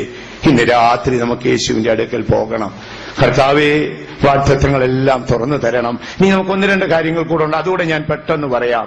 അടുത്തതായി നമുക്ക് ഇങ്ങനെ ഈ പറയപ്പെടുന്ന പോലെ ക്ഷമിക്കണമെങ്കിൽ നമുക്ക് പൗലോസ്ലിയുടെ വാക്കിൽ സകല ബുദ്ധിക്കും മീതെ കവിയുന്ന സമാധാനം വേണം. പരിജ്ഞാനത്തെ കവിയുന്ന ക്രിസ്തുവിന്റെ സ്നേഹം വേണം. അപ്പൊ എന്റെ പരിജ്ഞാനം പറയുന്നു, എന്റെ അറിവെന്നോട് പറയുന്നു, ഞാൻ കണ്ടെത്തിയ അറിവ്, മുൻഗാമികൾ പറഞ്ഞ അറിവനുസരിച്ച് ആ അറിവ് വെച്ച് ഞാൻ അളന്നപ്പോൾ ബഹുമാനപ്പെട്ട ബ്രദർ ആ സിബിയുടെ തെറ്റുകളെ എനിക്ക് ക്ഷമിക്കാനൊക്കുന്നില്ല. പക്ഷേ പരിജ്ഞാനത്തെ കവിയുന്ന യേശുവിന്റെ കാൽവറിയുടെ സ്നേഹം ഉള്ളിലേക്ക് വരുമ്പോൾ, പരിജ്ഞാനം താഴെയും സ്നേഹം മുകളിലും എത്തുമ്പോൾ നിങ്ങൾക്ക് യേശു ക്ഷമിച്ച പോലെ ക്ഷമിക്കാം. ഇനി അടുത്ത വിഷയം ഏതാണ്? പൗലോസ് പറയുകയാണ്, വായിക്കാമോ? ഫിലിപ്പിയ ലേഖനം 3:18 ഒരു നല്ല വാക്കുണ്ട്, വായിച്ചാട്ട്. 4 ഞാൻ പലപ്പോഴും നിങ്ങളോട് പറഞ്ഞതുപോലെ അനേകർ ക്രിസ്തുവിന്റെ ക്രൂശിന് സകല ബുദ്ധിക്കും മീതെ, എന്നാൽ സകല ബുദ്ധിയും ശ്രദ്ധിച്ചോണ്, സകല ബുദ്ധിക്കും മീതെ ബുദ്ധിയെയും കവിയുന്ന ദൈവസമാധാനം. 2 കാര്യം: പരിജ്ഞാനത്തെ കവിയുന്ന ക്രിസ്തുവിന്റെ സ്നേഹം. അടുത്തത് സകല ബുദ്ധിക്കും മീതെ കവിയുന്ന ക്രിസ്തുവിന്റെ സമാധാനം. ഇതാണ് പ്രധാനപ്പെട്ട മുതൽക്കൂട്ട്. പരിജ്ഞാനത്തെ കവിയുന്ന ക്രിസ്തുവിന്റെ സ്നേഹവും സകല ബുദ്ധിക്കും ഇതേ കവിയുന്ന യേശുവിന്റെ സമാധാനം. ഇത്രയുണ്ടെങ്കിൽ നമുക്ക് നിത്യതയിൽ പോകാം. എന്തൊരു വാക്കാ! ബുദ്ധിയുള്ളത് കൊണ്ടല്ലേ നമ്മുടെ ഓർമ്മ സൂക്ഷിക്കുന്നത്? ബുദ്ധിയുള്ളത് കൊണ്ടല്ലേ നമ്മൾ ചിന്തിക്കുന്നത്? നമ്മൾ എന്തെങ്കിലും ഒരു ചെറിയ ഒരു കയ്യിൽ ഒരു പാടുണ്ടാകട്ടെ, ഒരു മൂട്ട കടിച്ച പാടായിരിക്കും, നമ്മൾ കുറെ നേരം ഇരുന്ന് തിരുമ്മി എന്ത് ചെയ്യും? അത് ആദ്യം ഒരു ചെറിയ പോയിന്റാ, പിന്നെ 10 വയസ്സാ വലുപ്പമായി, പിന്നെ ഒരു ഡെലിയുടെ വലുപ്പമായി, പിന്നെ നമ്മളങ്ങ് ചിന്തിക്കാതെ ക്യാൻസർ ആയിരിക്കും. പിന്നെ ക്യാൻസർ ആണെന്നും പറഞ്ഞ് ചൊറിഞ്ഞ് നാട്ടിൽ കൂടെ പോയ ക്യാൻസർ ഓട്ടോ പിടിച്ച് നമ്മുടെ കൂടെ വരും. ശ്രദ്ധിച്ചിട്ടുണ്ടോ? കാരണം എന്താ? നമ്മുടെ ബുദ്ധി ഇങ്ങനെ പറഞ്ഞുകൊണ്ടിരിക്കുക. അത് അങ്ങനെ ആയിരിക്കാം, ഇതിങ്ങനെ ആയിരിക്കാം, അപ്പുറത്തെ അന്നമ്മയ്ക്ക് വന്ന കണ്ടില്ലേ, അങ്ങനത്തെ മറിയാമ്മയ്ക്ക് വന്ന കണ്ടില്ലേ, അതെ ആ മുഴ ക്യാൻസറാണ്. പിന്നെ ഇവൻ പോകുമ്പോഴും കഴിക്കുമ്പോഴും ഉണ്ണുമ്പോഴും ഉറങ്ങുമ്പോഴും എല്ലാം പ്രഖ്യാപനം എന്താണ്? ക്യാൻസറാണ്. ചില ഡയബറ്റിക് രോഗികളെ കണ്ടിട്ടില്ലേ? ഡയബറ്റിക് ഈ 210 ആകുമ്പോൾ തന്നെ വിറയ്ക്കുന്നവരെ ഞാൻ കണ്ടിട്ടുണ്ട്. ഞങ്ങളുടെയൊക്കെ അളവ് കേട്ടാൽ നിങ്ങൾ ജീവനും കൊണ്ട് ഓടും ചെയ്യും. അത് ഞാനിന്നാൾ ഒരു ദിവസം ഇതിന്റെ കാര്യം അന്വേഷിച്ചപ്പോഴേ പിടികിട്ടിയത്. ഈ ഡയബറ്റിക് രോഗികൾക്ക് ഈ 80ഉം 120ഉം ആരാ പറഞ്ഞത്? ഇങ്ങനെയാണ് നമ്മളൊക്കെ മരിച്ചുകൊണ്ടേ. 380, 400 ഒക്കെ ഉണ്ടായിട്ട് നമുക്കൊരു കുഴപ്പമില്ല, ഒരു ബുദ്ധിമുട്ടുമില്ല. അന്നേരം ഞാൻ ഇതിന്റെ ഇത് അന്വേഷിച്ചപ്പോൾ സംഭവം എങ്ങനെയാണെന്നറിയാമോ? ഏറിയ വർഷങ്ങൾക്ക് മുമ്പ് അമേരിക്കയിലെ ഒരു ആരോഗ്യ സംഘടന അവരന്ന് വെച്ചിരുന്നത് ഒരു ഷുഗർ രോഗി അല്ലെങ്കിൽ ഒരാളുടെ ഡയബറ്റിക് ലെവൽ എന്ന് പറയുന്നത് 240, 200 ആയിരുന്നു. നോർമൽ 240, 200, ഭക്ഷണം കഴിച്ചാൽ 240 അല്ലെങ്കിൽ 200. അന്ന് ഏതാണ്ട് 3% ഷുഗർ രോഗികളെ ഉണ്ടായിരുന്നുള്ളൂ. കുറെ കാലം കഴിഞ്ഞപ്പോൾ മരുന്ന് കമ്പനികളെല്ലാം കൂടി ആലോചിച്ച് അതങ്ങ് ഇടിച്ച് 180, 120 ആക്കി. അപ്പോഴേക്കും ഏതാണ്ട് 19% ആളുകൾ ഒറ്റ രാത്രി കൊണ്ട് ഡയബറ്റിക് രോഗിയായി. പിന്നെ നമ്മുടെ ഇന്ത്യയിലെ കമ്പനിക്കാരനെല്ലാം കൂടെ എന്ത് ചെയ്തു? ചാക്കണക്കിന് ഗോതമ്പൊടിയും കപ്പപ്പൊടിയും കൊണ്ട് ഗുളിക അടിച്ചിട്ട് എന്ത് ചെയ്തു? അവൻ ഒറ്റ രാത്രി കൊണ്ട് പറഞ്ഞു 180, 110. ഒറ്റ രാത്രി കൊണ്ട് ലോകത്തിലെ 64% ആളുകൾ ഡയബറ്റിക് രോഗിയായി. ദൈവമക്കളെ, ഇതൊക്കെ ദൈവം തമ്പുരാൻ വെച്ചതാ. 200, 210 നീ മരിക്കത്തില്ല, പേടിക്കാതെ. ഇതൊക്കെ കമ്പനിക്കാരൻ വരട്ടാൻ പറഞ്ഞിരിക്കുക. അങ്ങനെയാണ് നമ്മുടെ വിശുദ്ധന്മാരൊക്കെ മരിക്കല്. കുറെയൊക്കെ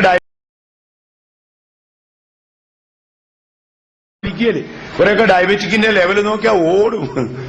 ഇന്നലെ ഒരു മരിക്കത്തില്ല, നിയമിക്കപ്പെട്ട കാലത്തെ വെക്കൂ. അപ്പൊ നമ്മുടെ ബുദ്ധി ഒരു പരിധി വരെ നമ്മുടെ വാക്തത്വങ്ങളെ തടയുമെന്ന് ശ്രദ്ധിച്ചാട്ട് സകല ബുദ്ധിക്കും മീതെ കവിഞ്ഞൊഴുകുന്ന ദൈവസമാധാനം നടക്കുമോ? നമ്മുടെ ബഹുമാനപ്പെട്ട ദാനിയേൽ, എനിക്ക് വേദപുസ്തകത്തിൽ ഏറ്റവും ഇഷ്ടമുള്ള പേരാണ് ദാനിയേൽ.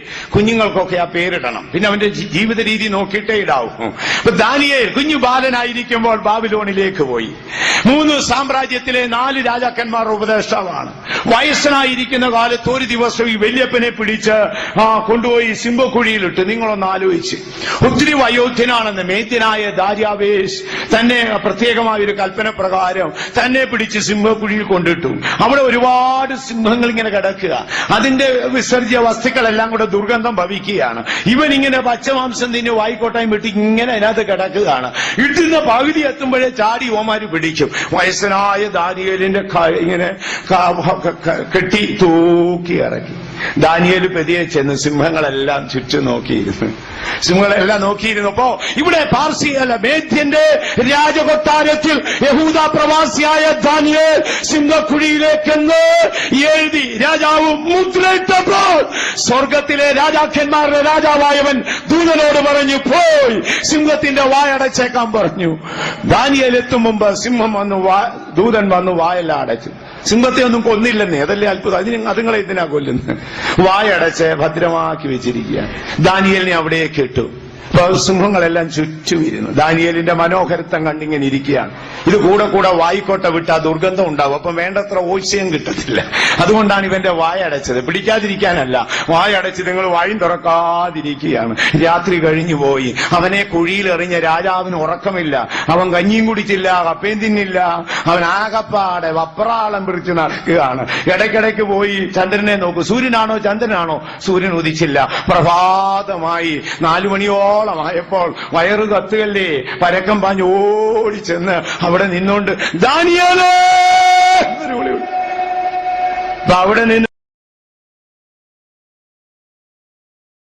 അവിടെ നിന്ന് സിംഹം മറുമുറുക്കുന്ന കേൾക്കുമെന്നാ ഓർത്തത്. മറുഭാഗത്ത് യജമാനൻ എന്നൊരു വിളി. സിംഹം നിനക്ക് ദോഷം വരുത്തിയില്ലയോ? ഇല്ല യജമാനൻ. അങ്ങ് ശുഭമായിരിക്കട്ടെ, അങ്ങ് ശുഭമായിരിക്കട്ടെ. എനിക്ക് സിംഹം ഒരു ദോഷവും വരുത്തിയില്ല യജമാനൻ. ഞാൻ ആരെയും മുറിപ്പെടുത്തിയിട്ടില്ല, അതുകൊണ്ട് സിംഹം എന്നെയും മുറിപ്പെടുത്തിയില്ല. ഒരു രാത്രി മുഴുവൻ ഒരു രാജ്യദ്രോഹ കുറ്റവാളിയെ പോലെ നീതിമാനായവൻ ആ സിംഹക്കുഴിയിൽ കിടന്നിട്ട് പ്രഭാതത്തിൽ അവനെ സിംഹക്കുഴിയിൽ എറിഞ്ഞവനെ, യജമാനനെ നിനക്ക് ശുഭമായിരിക്കട്ടെ എന്ന് പറയാൻ നമ്മളെ കൊണ്ട് കഴിയുമോ? സ്വന്തം മനസാക്ഷിയെ നിർത്തിയിട്ട് ചോദിച്ചാട്ടെ, നമ്മളെ കൊണ്ട് കഴിയുമോ? 195 അടി അടിച്ചവന്റെ മുഖം ഓർക്കാതെ വണ്ണം പൗലോസ് അത് മറന്നു.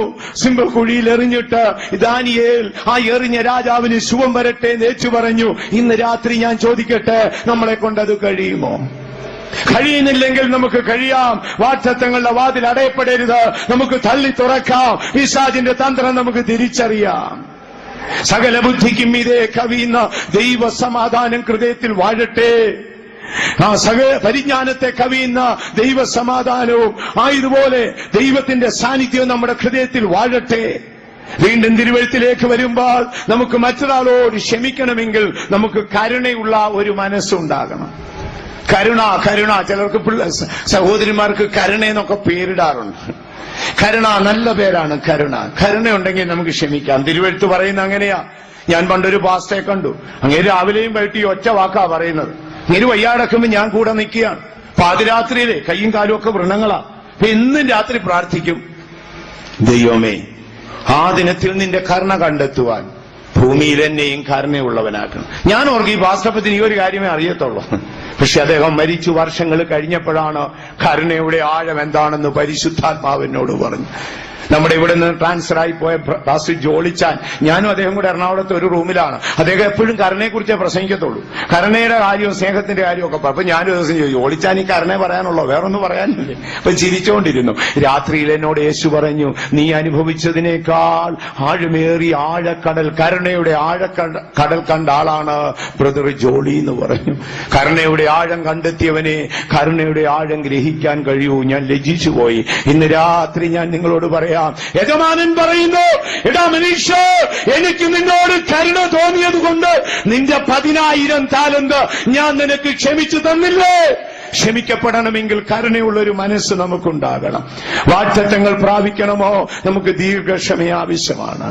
കർത്താവ് ഒരുപാട് വാഗ്ദത്തങ്ങൾ നമുക്ക് തന്നു. നമ്മുടെ സമയം അവസാനിച്ചിരിക്കുന്നു.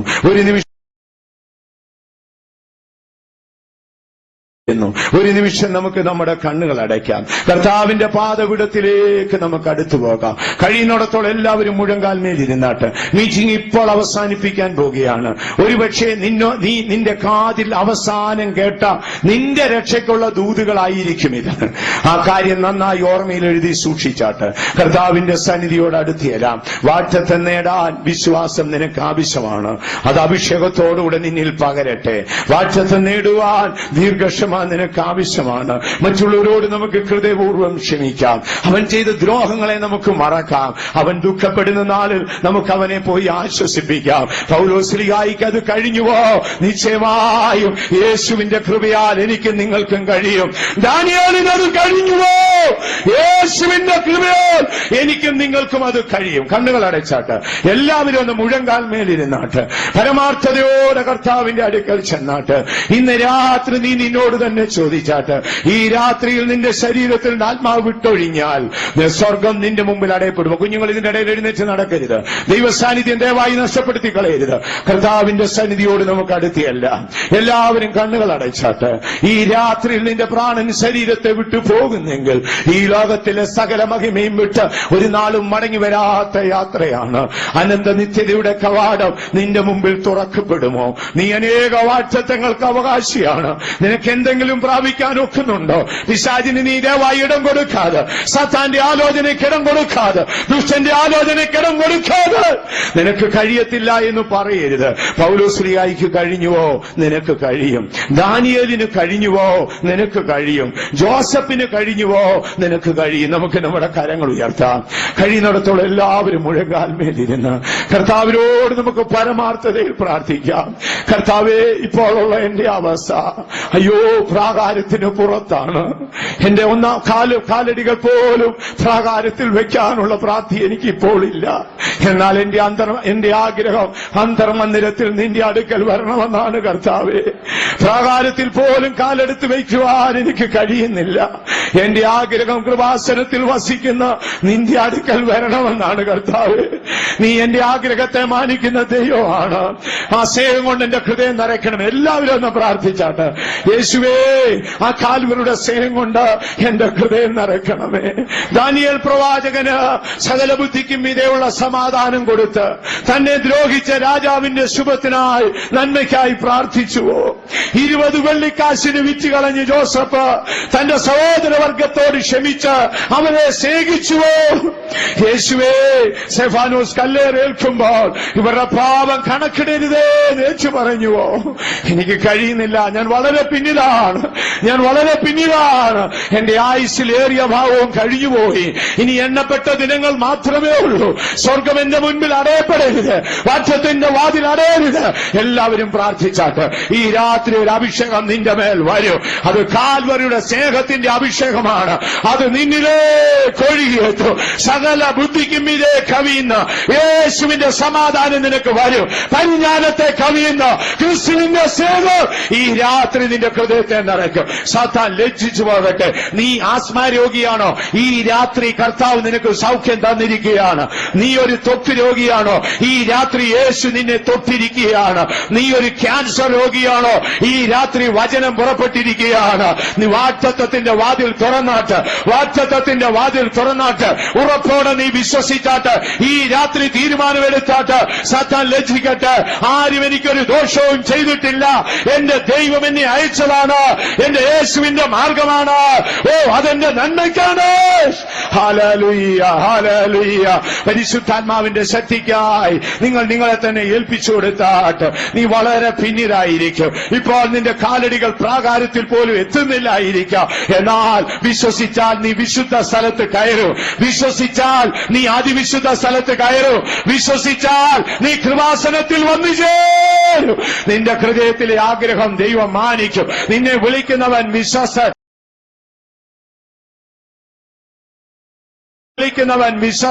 പരാജയങ്ങളെ കൊടഞ്ഞുകളവേ, ദുഷ്ടതകളെ വെറുത്തുകളവേ, യേശുവിന്റെ മുഖം ആത്മാവിൽ കാണുവേ. എത്ര പേർ യേശുവിനെ പന്തലിന്റെ നടുവിൽ കാണുന്നു? ഇതാ ഞാൻ എന്റെ യേശുവിനെ കാണുന്നു. അവന്റെ മുഖം സൂര്യൻ ശക്തിയോടെ പ്രകാശിക്കുമ്പോൾ ഇരിക്കുന്നു. അവന്റെ കാലുകൾ വെള്ളോടിന് സദൃശമായിരിക്കുന്നു. അവന്റെ കണ്ണുകൾ അഗ്നിജ്വാലക്കത്ത കണ്ണുകളായിരിക്കുന്നു. സാത്താന്റെ സാമ്രാജ്യം തകരട്ടെ. എരിയോവിന്റെ കോട്ടകൾ തകരട്ടെ. ബാബേലിന്റെ ചങ്ങലകൾ അഴിയട്ടെ. കാട്ടത്തികൾ വേരോട് പിഴുത് സമുദ്രമധ്യേ പോകട്ടെ. യേശു മുഖാന്തരം ജയം തരുന്ന ദൈവത്തെ സ്തുതിച്ചാട്ട്. യേശു മുഖാന്തരം അതിൽ ജയം തരുന്ന ദൈവത്തിന് സ്തോത്രം. എല്ലാവരും വെച്ച് പറഞ്ഞാട്ട് എന്റെ കർത്താവായ യേശു മുഖാന്തരം എനിക്കതിൽ ജയം തരുന്ന ദൈവത്തിന് സ്തോത്രം. ഇല്ല സാത്താനെ, ആരും എനിക്കൊരു ദോഷവും ചെയ്തിട്ടില്ല.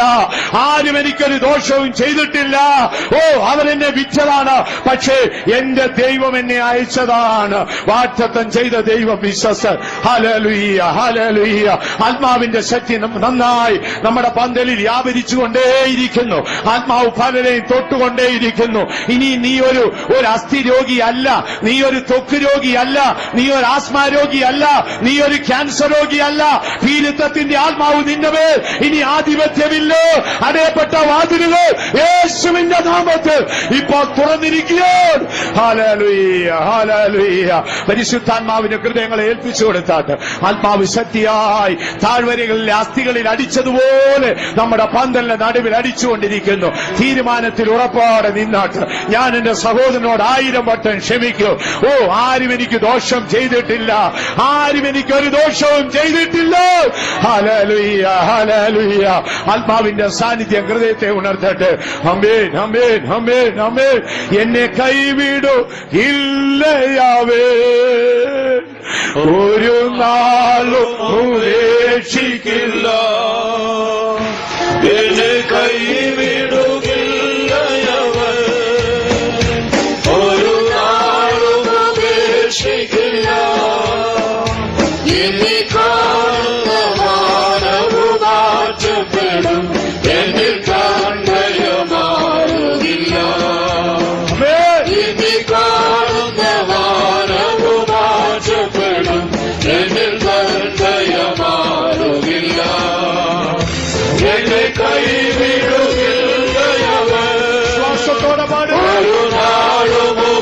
ഉപേക്ഷിക്കില്ല, എന്നെ കൈവിടുകയില്ലയവൻ, ഒരു നാളും ഉപേക്ഷിക്കില്ല. ഇനി കാണുന്ന വാനവും മാറ്റപ്പെടും, എന്നിൽ ദയ മാറുകില്ല. ഇനി കാണുന്ന വാനവും മാറ്റപ്പെടും, എന്നിൽ ദയ മാറുകില്ല. എന്നെ കൈവിടുകയില്ലയവൻ, ഒരു നാളും ഉപേക്ഷിക്കില്ല. എന്നെ കൈവിടുകയില്ലയവൻ, ഒരു നാളും ഉപേക്ഷിക്കില്ല. ഇനി കാണുന്ന വാനവും മാറ്റപ്പെടും, എന്നിൽ ദയ മാറുകില്ല. ഇനി കാണുന്ന വാനവും മാറ്റപ്പെടും, എന്നിൽ ദയ മാറുകില്ല. ഇനി കാണുന്ന വാനവും മാറ്റപ്പെടും, എന്നിൽ ദയ മാറുകില്ല. ഇനി കാണുന്ന വാനവും മാറ്റപ്പെടും, എന്നിൽ ദയ മാറുകില്ല. ഇനി കാണുന്ന വാനവും മാറ്റപ്പെടും, എന്നിൽ ദയ മാറുകില്ല. ഇനി കാണുന്ന വാനവും മാറ്റപ്പെടും, എന്നിൽ ദയ മാറുകില്ല. ഇനി കാണുന്ന വാനവും മാറ്റപ്പെടും, എന്നിൽ ദയ മാറുകില്ല. Hallelujah, hallelujah, hallelujah. Oh, labaka, labaka, tunabaka, tunabaka, tunabaka, tunabaka, tunabaka, tunabaka, tunabaka. Hallelujah, hallelujah, hallelujah, hallelujah, hallelujah. Amen, amen, amen. Amen, tunabaka, tunabaka, tunabaka. ദൈവമക്കളെല്ലാം സന്തോഷിച്ചാട്ടെ, ആത്മാവിൽ ആരാധിച്ചാട്ടെ, അന്ധകാരങ്ങളെല്ലാം നീങ്ങിപ്പോകട്ടെ. എല്ലാവരും ആത്മാവിൽ ആരാധിച്ചാട്ടെ. ദൈവത്തിന്റെ സ്നേഹം നമുക്ക് നൽകപ്പെട്ട പരിശുദ്ധാത്മാവിനാൽ നമ്മുടെ ഹൃദയങ്ങളിൽ പകർന്നിരിക്കുന്നു. എല്ലാവരും ആരാധിച്ചാട്ടെ. ഹല്ലേലൂയ, ഹല്ലേലൂയ, ഹല്ലേലൂയ, ഹല്ലേലൂയ. ദൈവത്തിന്റെ പരിശുദ്ധാത്മാവ് അനേകരെ തൊട്ടുണർത്തിക്കൊണ്ടിരിക്കുന്നു. പുതിയ തീരുമാനങ്ങൾ ചെയ്യുവാൻ, ശത്രുക്കളോട് ക്ഷമിക്കുവാൻ, ദൈവസ്നേഹത്താൽ നിറയപ്പെടുവാൻ പരിശുദ്ധാത്മാവ് അനേകരെ തൊട്ടുണർത്തിക്കൊണ്ടിരിക്കുന്നു. ഹല്ലേലൂയ, ഹല്ലേലൂയ, ഹല്ലേലൂയ. അസാധ്യമായതൊക്കെയും സാധ്യമാക്കി തരുന്ന കർത്താവ് അനേകരെ രൂപാന്തരപ്പെടുത്തിക്കൊണ്ടിരിക്കുന്നു. Hallelujah, hallelujah. ഞാൻ അവനുള്ള കൈയിലിരിക്കയാൽ ആരുമില്ലേക്കോ ദോഷം ചെയ്യുവാൻ. എല്ലാവരും ചേർന്ന് പാടിയാൽ കൈയിലിരിക്കയാൽ ആരുമില്ലേക്കോ ദോഷം ചെയ്യുവാൻ. ഇന്നെനിക്ക് വേണ്ടോ നേരിടുന്നതെല്ലാം, ഇന്നെനിക്ക് വേണ്ടോ നേരിടുന്നതെല്ലാം തൻഹിതമാണെന്നു ഞാനറിയുന്നു, തൻഹിതമാണെന്നു ഞാനറിയുന്നു. ഞാനവനുള്ള കൈയിലിരിക്കയാൽ ആരുമില്ലെനിക്കു ദോഷം ചെയ്യുവാൻ. ഞാനവനുള്ള കൈയിലിരിക്കയാൽ ആരുമില്ലെനിക്കു ദോഷം ചെയ്യുവാൻ. ഇന്നെനിക്ക് വന്നു നേരിടുന്നതെല്ലാം, ഇന്നെനിക്ക് വന്നു നേരിടുന്നതെല്ലാം തൻഹിതമാണെന്നു ഞാനറിയുന്നു, തൻഹിതമാണെന്നു ഞാനറിയുന്നു. ഇന്നെനിക്ക് വന്നു നേരിടുന്നതെല്ലാം, ഇന്നെനിക്ക് വന്നു നേരിടുന്നതെല്ലാം തൻഹിതമാണെന്നു ഞാനറിയുന്നു, തൻഹിതമാണെന്നു ഞാനറിയുന്നു. ഇന്നെനിക്ക് വന്നു നേരിടുന്നതെല്ലാം, ഇന്നെനിക്ക് വന്നു നേരിടുന്നതെല്ലാം തൻഹിതമാണെന്നു ഞാനറിയുന്നു, തൻഹിതമാണെന്നു ഞാനറിയുന്നു. ഇന്നെനിക്ക് വന്നു നേരിടുന്നതെല്ലാം, എനിക്ക് വന്നു നേരിടുന്നതെല്ലാം തൻഹിതമാണെന്നു ഞാനറിയുന്നു, തൻഹിതമാണെന്നു ഞാനറിയുന്നു. ഇന്നെനിക്ക് വന്നു നേരിടുന്നതെല്ലാം, ഇന്നെനിക്ക് വന്നു നേരിടുന്നതെല്ലാം തൻഹിതമാണെന്നു ഞാനറിയുന്നു, തൻഹിതമാണെന്നു ഞാനറിയുന്നു. ഇന്നെനിക്ക് വന്നു നേരിടുന്നതെല്ലാം, ഇന്നെനിക്ക് വന്നു നേരിടുന്നതെല്ലാം തൻഹിതമാണെന്നു ഞാനറിയുന്നു, തൻഹിതമാണെന്നു ഞാനറിയുന്നു. Hallelujah, hallelujah, hallelujah, hallelujah. ആമേൻ. അമകലമകലമകധുരമകധുരമകലമധുരമകശുരം. ആമേൻ. ഹല്ലേലൂയ, ഹല്ലേലൂയ. ആമേൻ, ആമേൻ, ആമേൻ. അതേ സഹോദരങ്ങളെ, എത്ര പേർക്ക് ഉറപ്പോടെ പറയുവാൻ സാധിക്കും? അനുഗ്രഹിക്കപ്പെട്ട മനോഹരമായ ആഴമായ ദൈവത്തിന്റെ വചനങ്ങൾ, സ്വഭാവ രൂപാന്തരം ഉണ്ടാക്കുന്ന ദൈവത്തിന്റെ വചനങ്ങൾ കേട്ടുകൊണ്ടിരുന്നു. എന്നാൽ ഞാൻ അവന്റെ ഉള്ളം കയ്യിലിരിക്കുന്നു. വീണ്ടെടുക്കപ്പെട്ട ദൈവവൈതലേ, നീ ദൈവത്തിന്റെ ഉള്ളം കയ്യിലാണ്. ഉള്ളം കയ്യിലിരിക്കുന്ന എനിക്ക് ദോഷം ചെയ്യുവാൻ ആരുമില്ല. എന്റെ ജീവിതത്തിൽ നിന്ന് ഞാൻ കടന്നു പോകുന്ന എന്റെ പാതകൾ, എന്റെ കഷ്ടങ്ങൾ, എന്റെ ഞെരുക്കങ്ങൾ, എന്റെ പരീക്ഷകൾ, എന്റെ ശോധനകൾ, എന്റെ ബുദ്ധിമുട്ടുകൾ, എനിക്ക് അംഗീകാരം ലഭിക്കാത്ത അവസ്ഥകളെല്ലാം ദൈവം അനുവദിച്ചിട്ടാണ്, ദൈവത്തിന്റെ പദ്ധതിയിൽപ്പെട്ടതാണ്. എന്റെ ജീവിതത്തിൽ ഞാൻ അനുഭവിക്കേണ്ടതാണ്. ആരും എനിക്ക് ദോഷം ചെയ്തതല്ല. ഭാര്യയോ ഭർത്താവോ സ്വന്തക്കാരോ ചാർച്ചക്കാരോ അയൽവാസിയോ ദോഷം ചെയ്തതല്ല.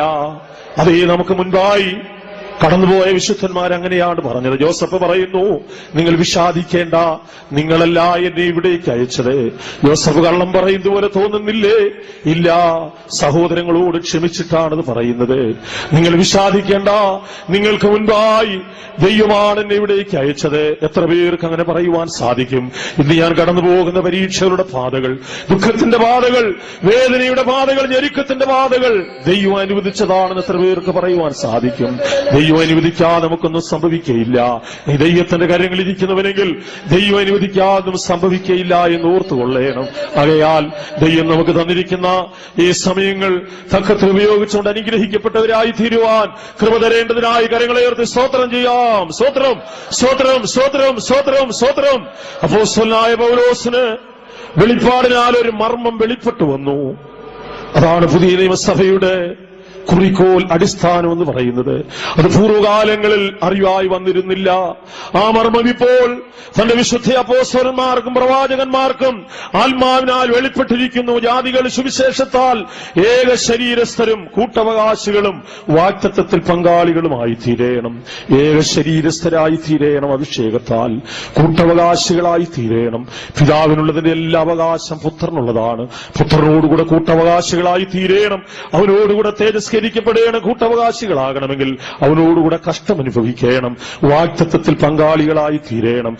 എങ്ങനെ ഈ വാക്യത്തിൽ പങ്കാളികളായി തീരുവാൻ സാധിക്കും? മന്ദതയുള്ളവരാകാതെ വിശ്വാസത്താലും ദീർഘക്ഷമയാലും വാക്തത്വങ്ങളെ അവകാശമാക്കുന്നവരുടെ അനുകാരികളായി തീരേണം. വിശ്വാസത്താൽ വാക്തത്വങ്ങളെ അവകാശമാക്കി നമ്മുടെ പൂർവ്വപിതാക്കന്മാർ. അതുമാത്രമല്ല, ദീർഘക്ഷമയാൽ മാത്രമേ നമുക്ക് വാക്തത്വങ്ങളെ അവകാശമാക്കുവാൻ കഴിയുകയുള്ളൂ. ദൈവം നമ്മോട് പറഞ്ഞ കാര്യങ്ങൾ അങ്ങനെ തന്നെ നിവർത്തിക്കും നമുക്ക് വിശ്വസിക്കാൻ. പ്രിയമുള്ളവരെ, കൃഷിക്കാരൻ ഭൂമിയുടെ വിലയേറിയ ഫലം പ്രതീക്ഷിച്ചുകൊണ്ട് പിൻവഴിയും കാത്തുകൊണ്ട് ദീർഘക്ഷമയോടിരിക്കുന്നുവല്ലോ. കർത്താവിന്റെ പ്രത്യക്ഷത വരെ ദീർഘക്ഷമയോടിരിപ്പീൻ. വാക്ക് പറഞ്ഞവൻ മാറുന്നവനല്ല. അവൻ വരുവാൻ ചിലർ പ്രതീക്ഷിക്കുന്ന പോലെ, ചിലർ താമസം എന്ന് വിചാരിക്കുന്ന പോലെ കർത്താവ് വരുവാൻ താമസിക്കുന്നില്ല. ആരും നശിച്ചു പോകാതെ എല്ലാവരും മാനസാന്തരപ്പെടുവാൻ ഇച്ഛിക്കുകയാണ്. ഞെട്ടിപ്പോകാതെ ഇളകിപ്പോകാതെ വണ്ണം കർത്താവിന്റെ വചനങ്ങൾ നമുക്ക് പൂർണ്ണമായി വിശ്വസിക്കാം. സഹോദരങ്ങളോട് നമുക്ക് മനഃപൂർവ്വമായി ക്ഷമിക്കാം. പ്രിയമുള്ളവരെ, മറ്റുള്ളവരോട് സഹോദരങ്ങളോട്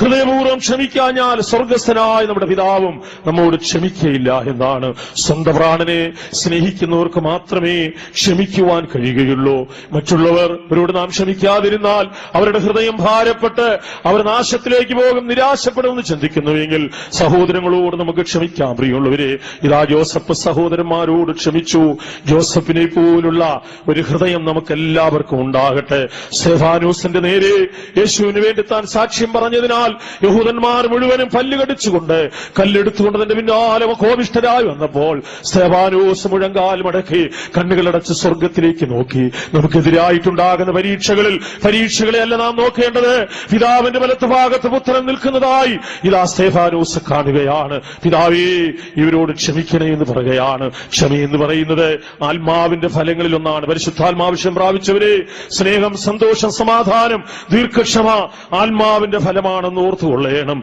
അതുമാത്രമല്ല, സകല ബുദ്ധിയെയും കവിയുന്ന ദൈവത്തിന്റെ സ്നേഹം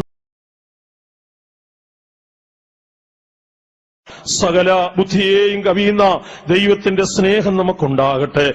പരിജ്ഞാനത്തെ കവിയുന്ന ദൈവസ്നേഹം ഉണ്ടെങ്കിൽ മാത്രമേ നമുക്ക് ക്ഷമിപ്പാൻ കഴിയുകയുള്ളൂ. ദാനിയേലിനെ പോലെ നമുക്ക് ക്ഷമിക്കാം, ക്രിസ്തുവിനെ പോലെ നമുക്ക് ക്ഷമിക്കാം, പൗലോസിനെ പോലെ, ജോസഫിനെ പോലെ, സ്റ്റെഫാനോസിനെ പോലെ, ദാനിയേലിനെ പോലെ അവർക്ക് സാധിച്ചുവെങ്കിൽ പുതിയ യെരൂശലേമിന് സിയോനായി വിളിക്കപ്പെട്ട സഹോദരങ്ങളെ നമുക്കും ക്ഷമിക്കാം. കർത്താവിന്റെ വരവിൽ കണ്ടെത്തപ്പെടുവാൻ നമുക്ക് ക്ഷമിക്കാം. ശരീര വീണ്ടെടുപ്പിനായി ക്ഷമിക്കാം. കേട്ടതായ ദൈവത്തിന്റെ വചനം നമ്മുടെ ആത്മീയ അഭിവൃദ്ധിക്കും ഈ മരുഭൂമി യാത്രയിൽ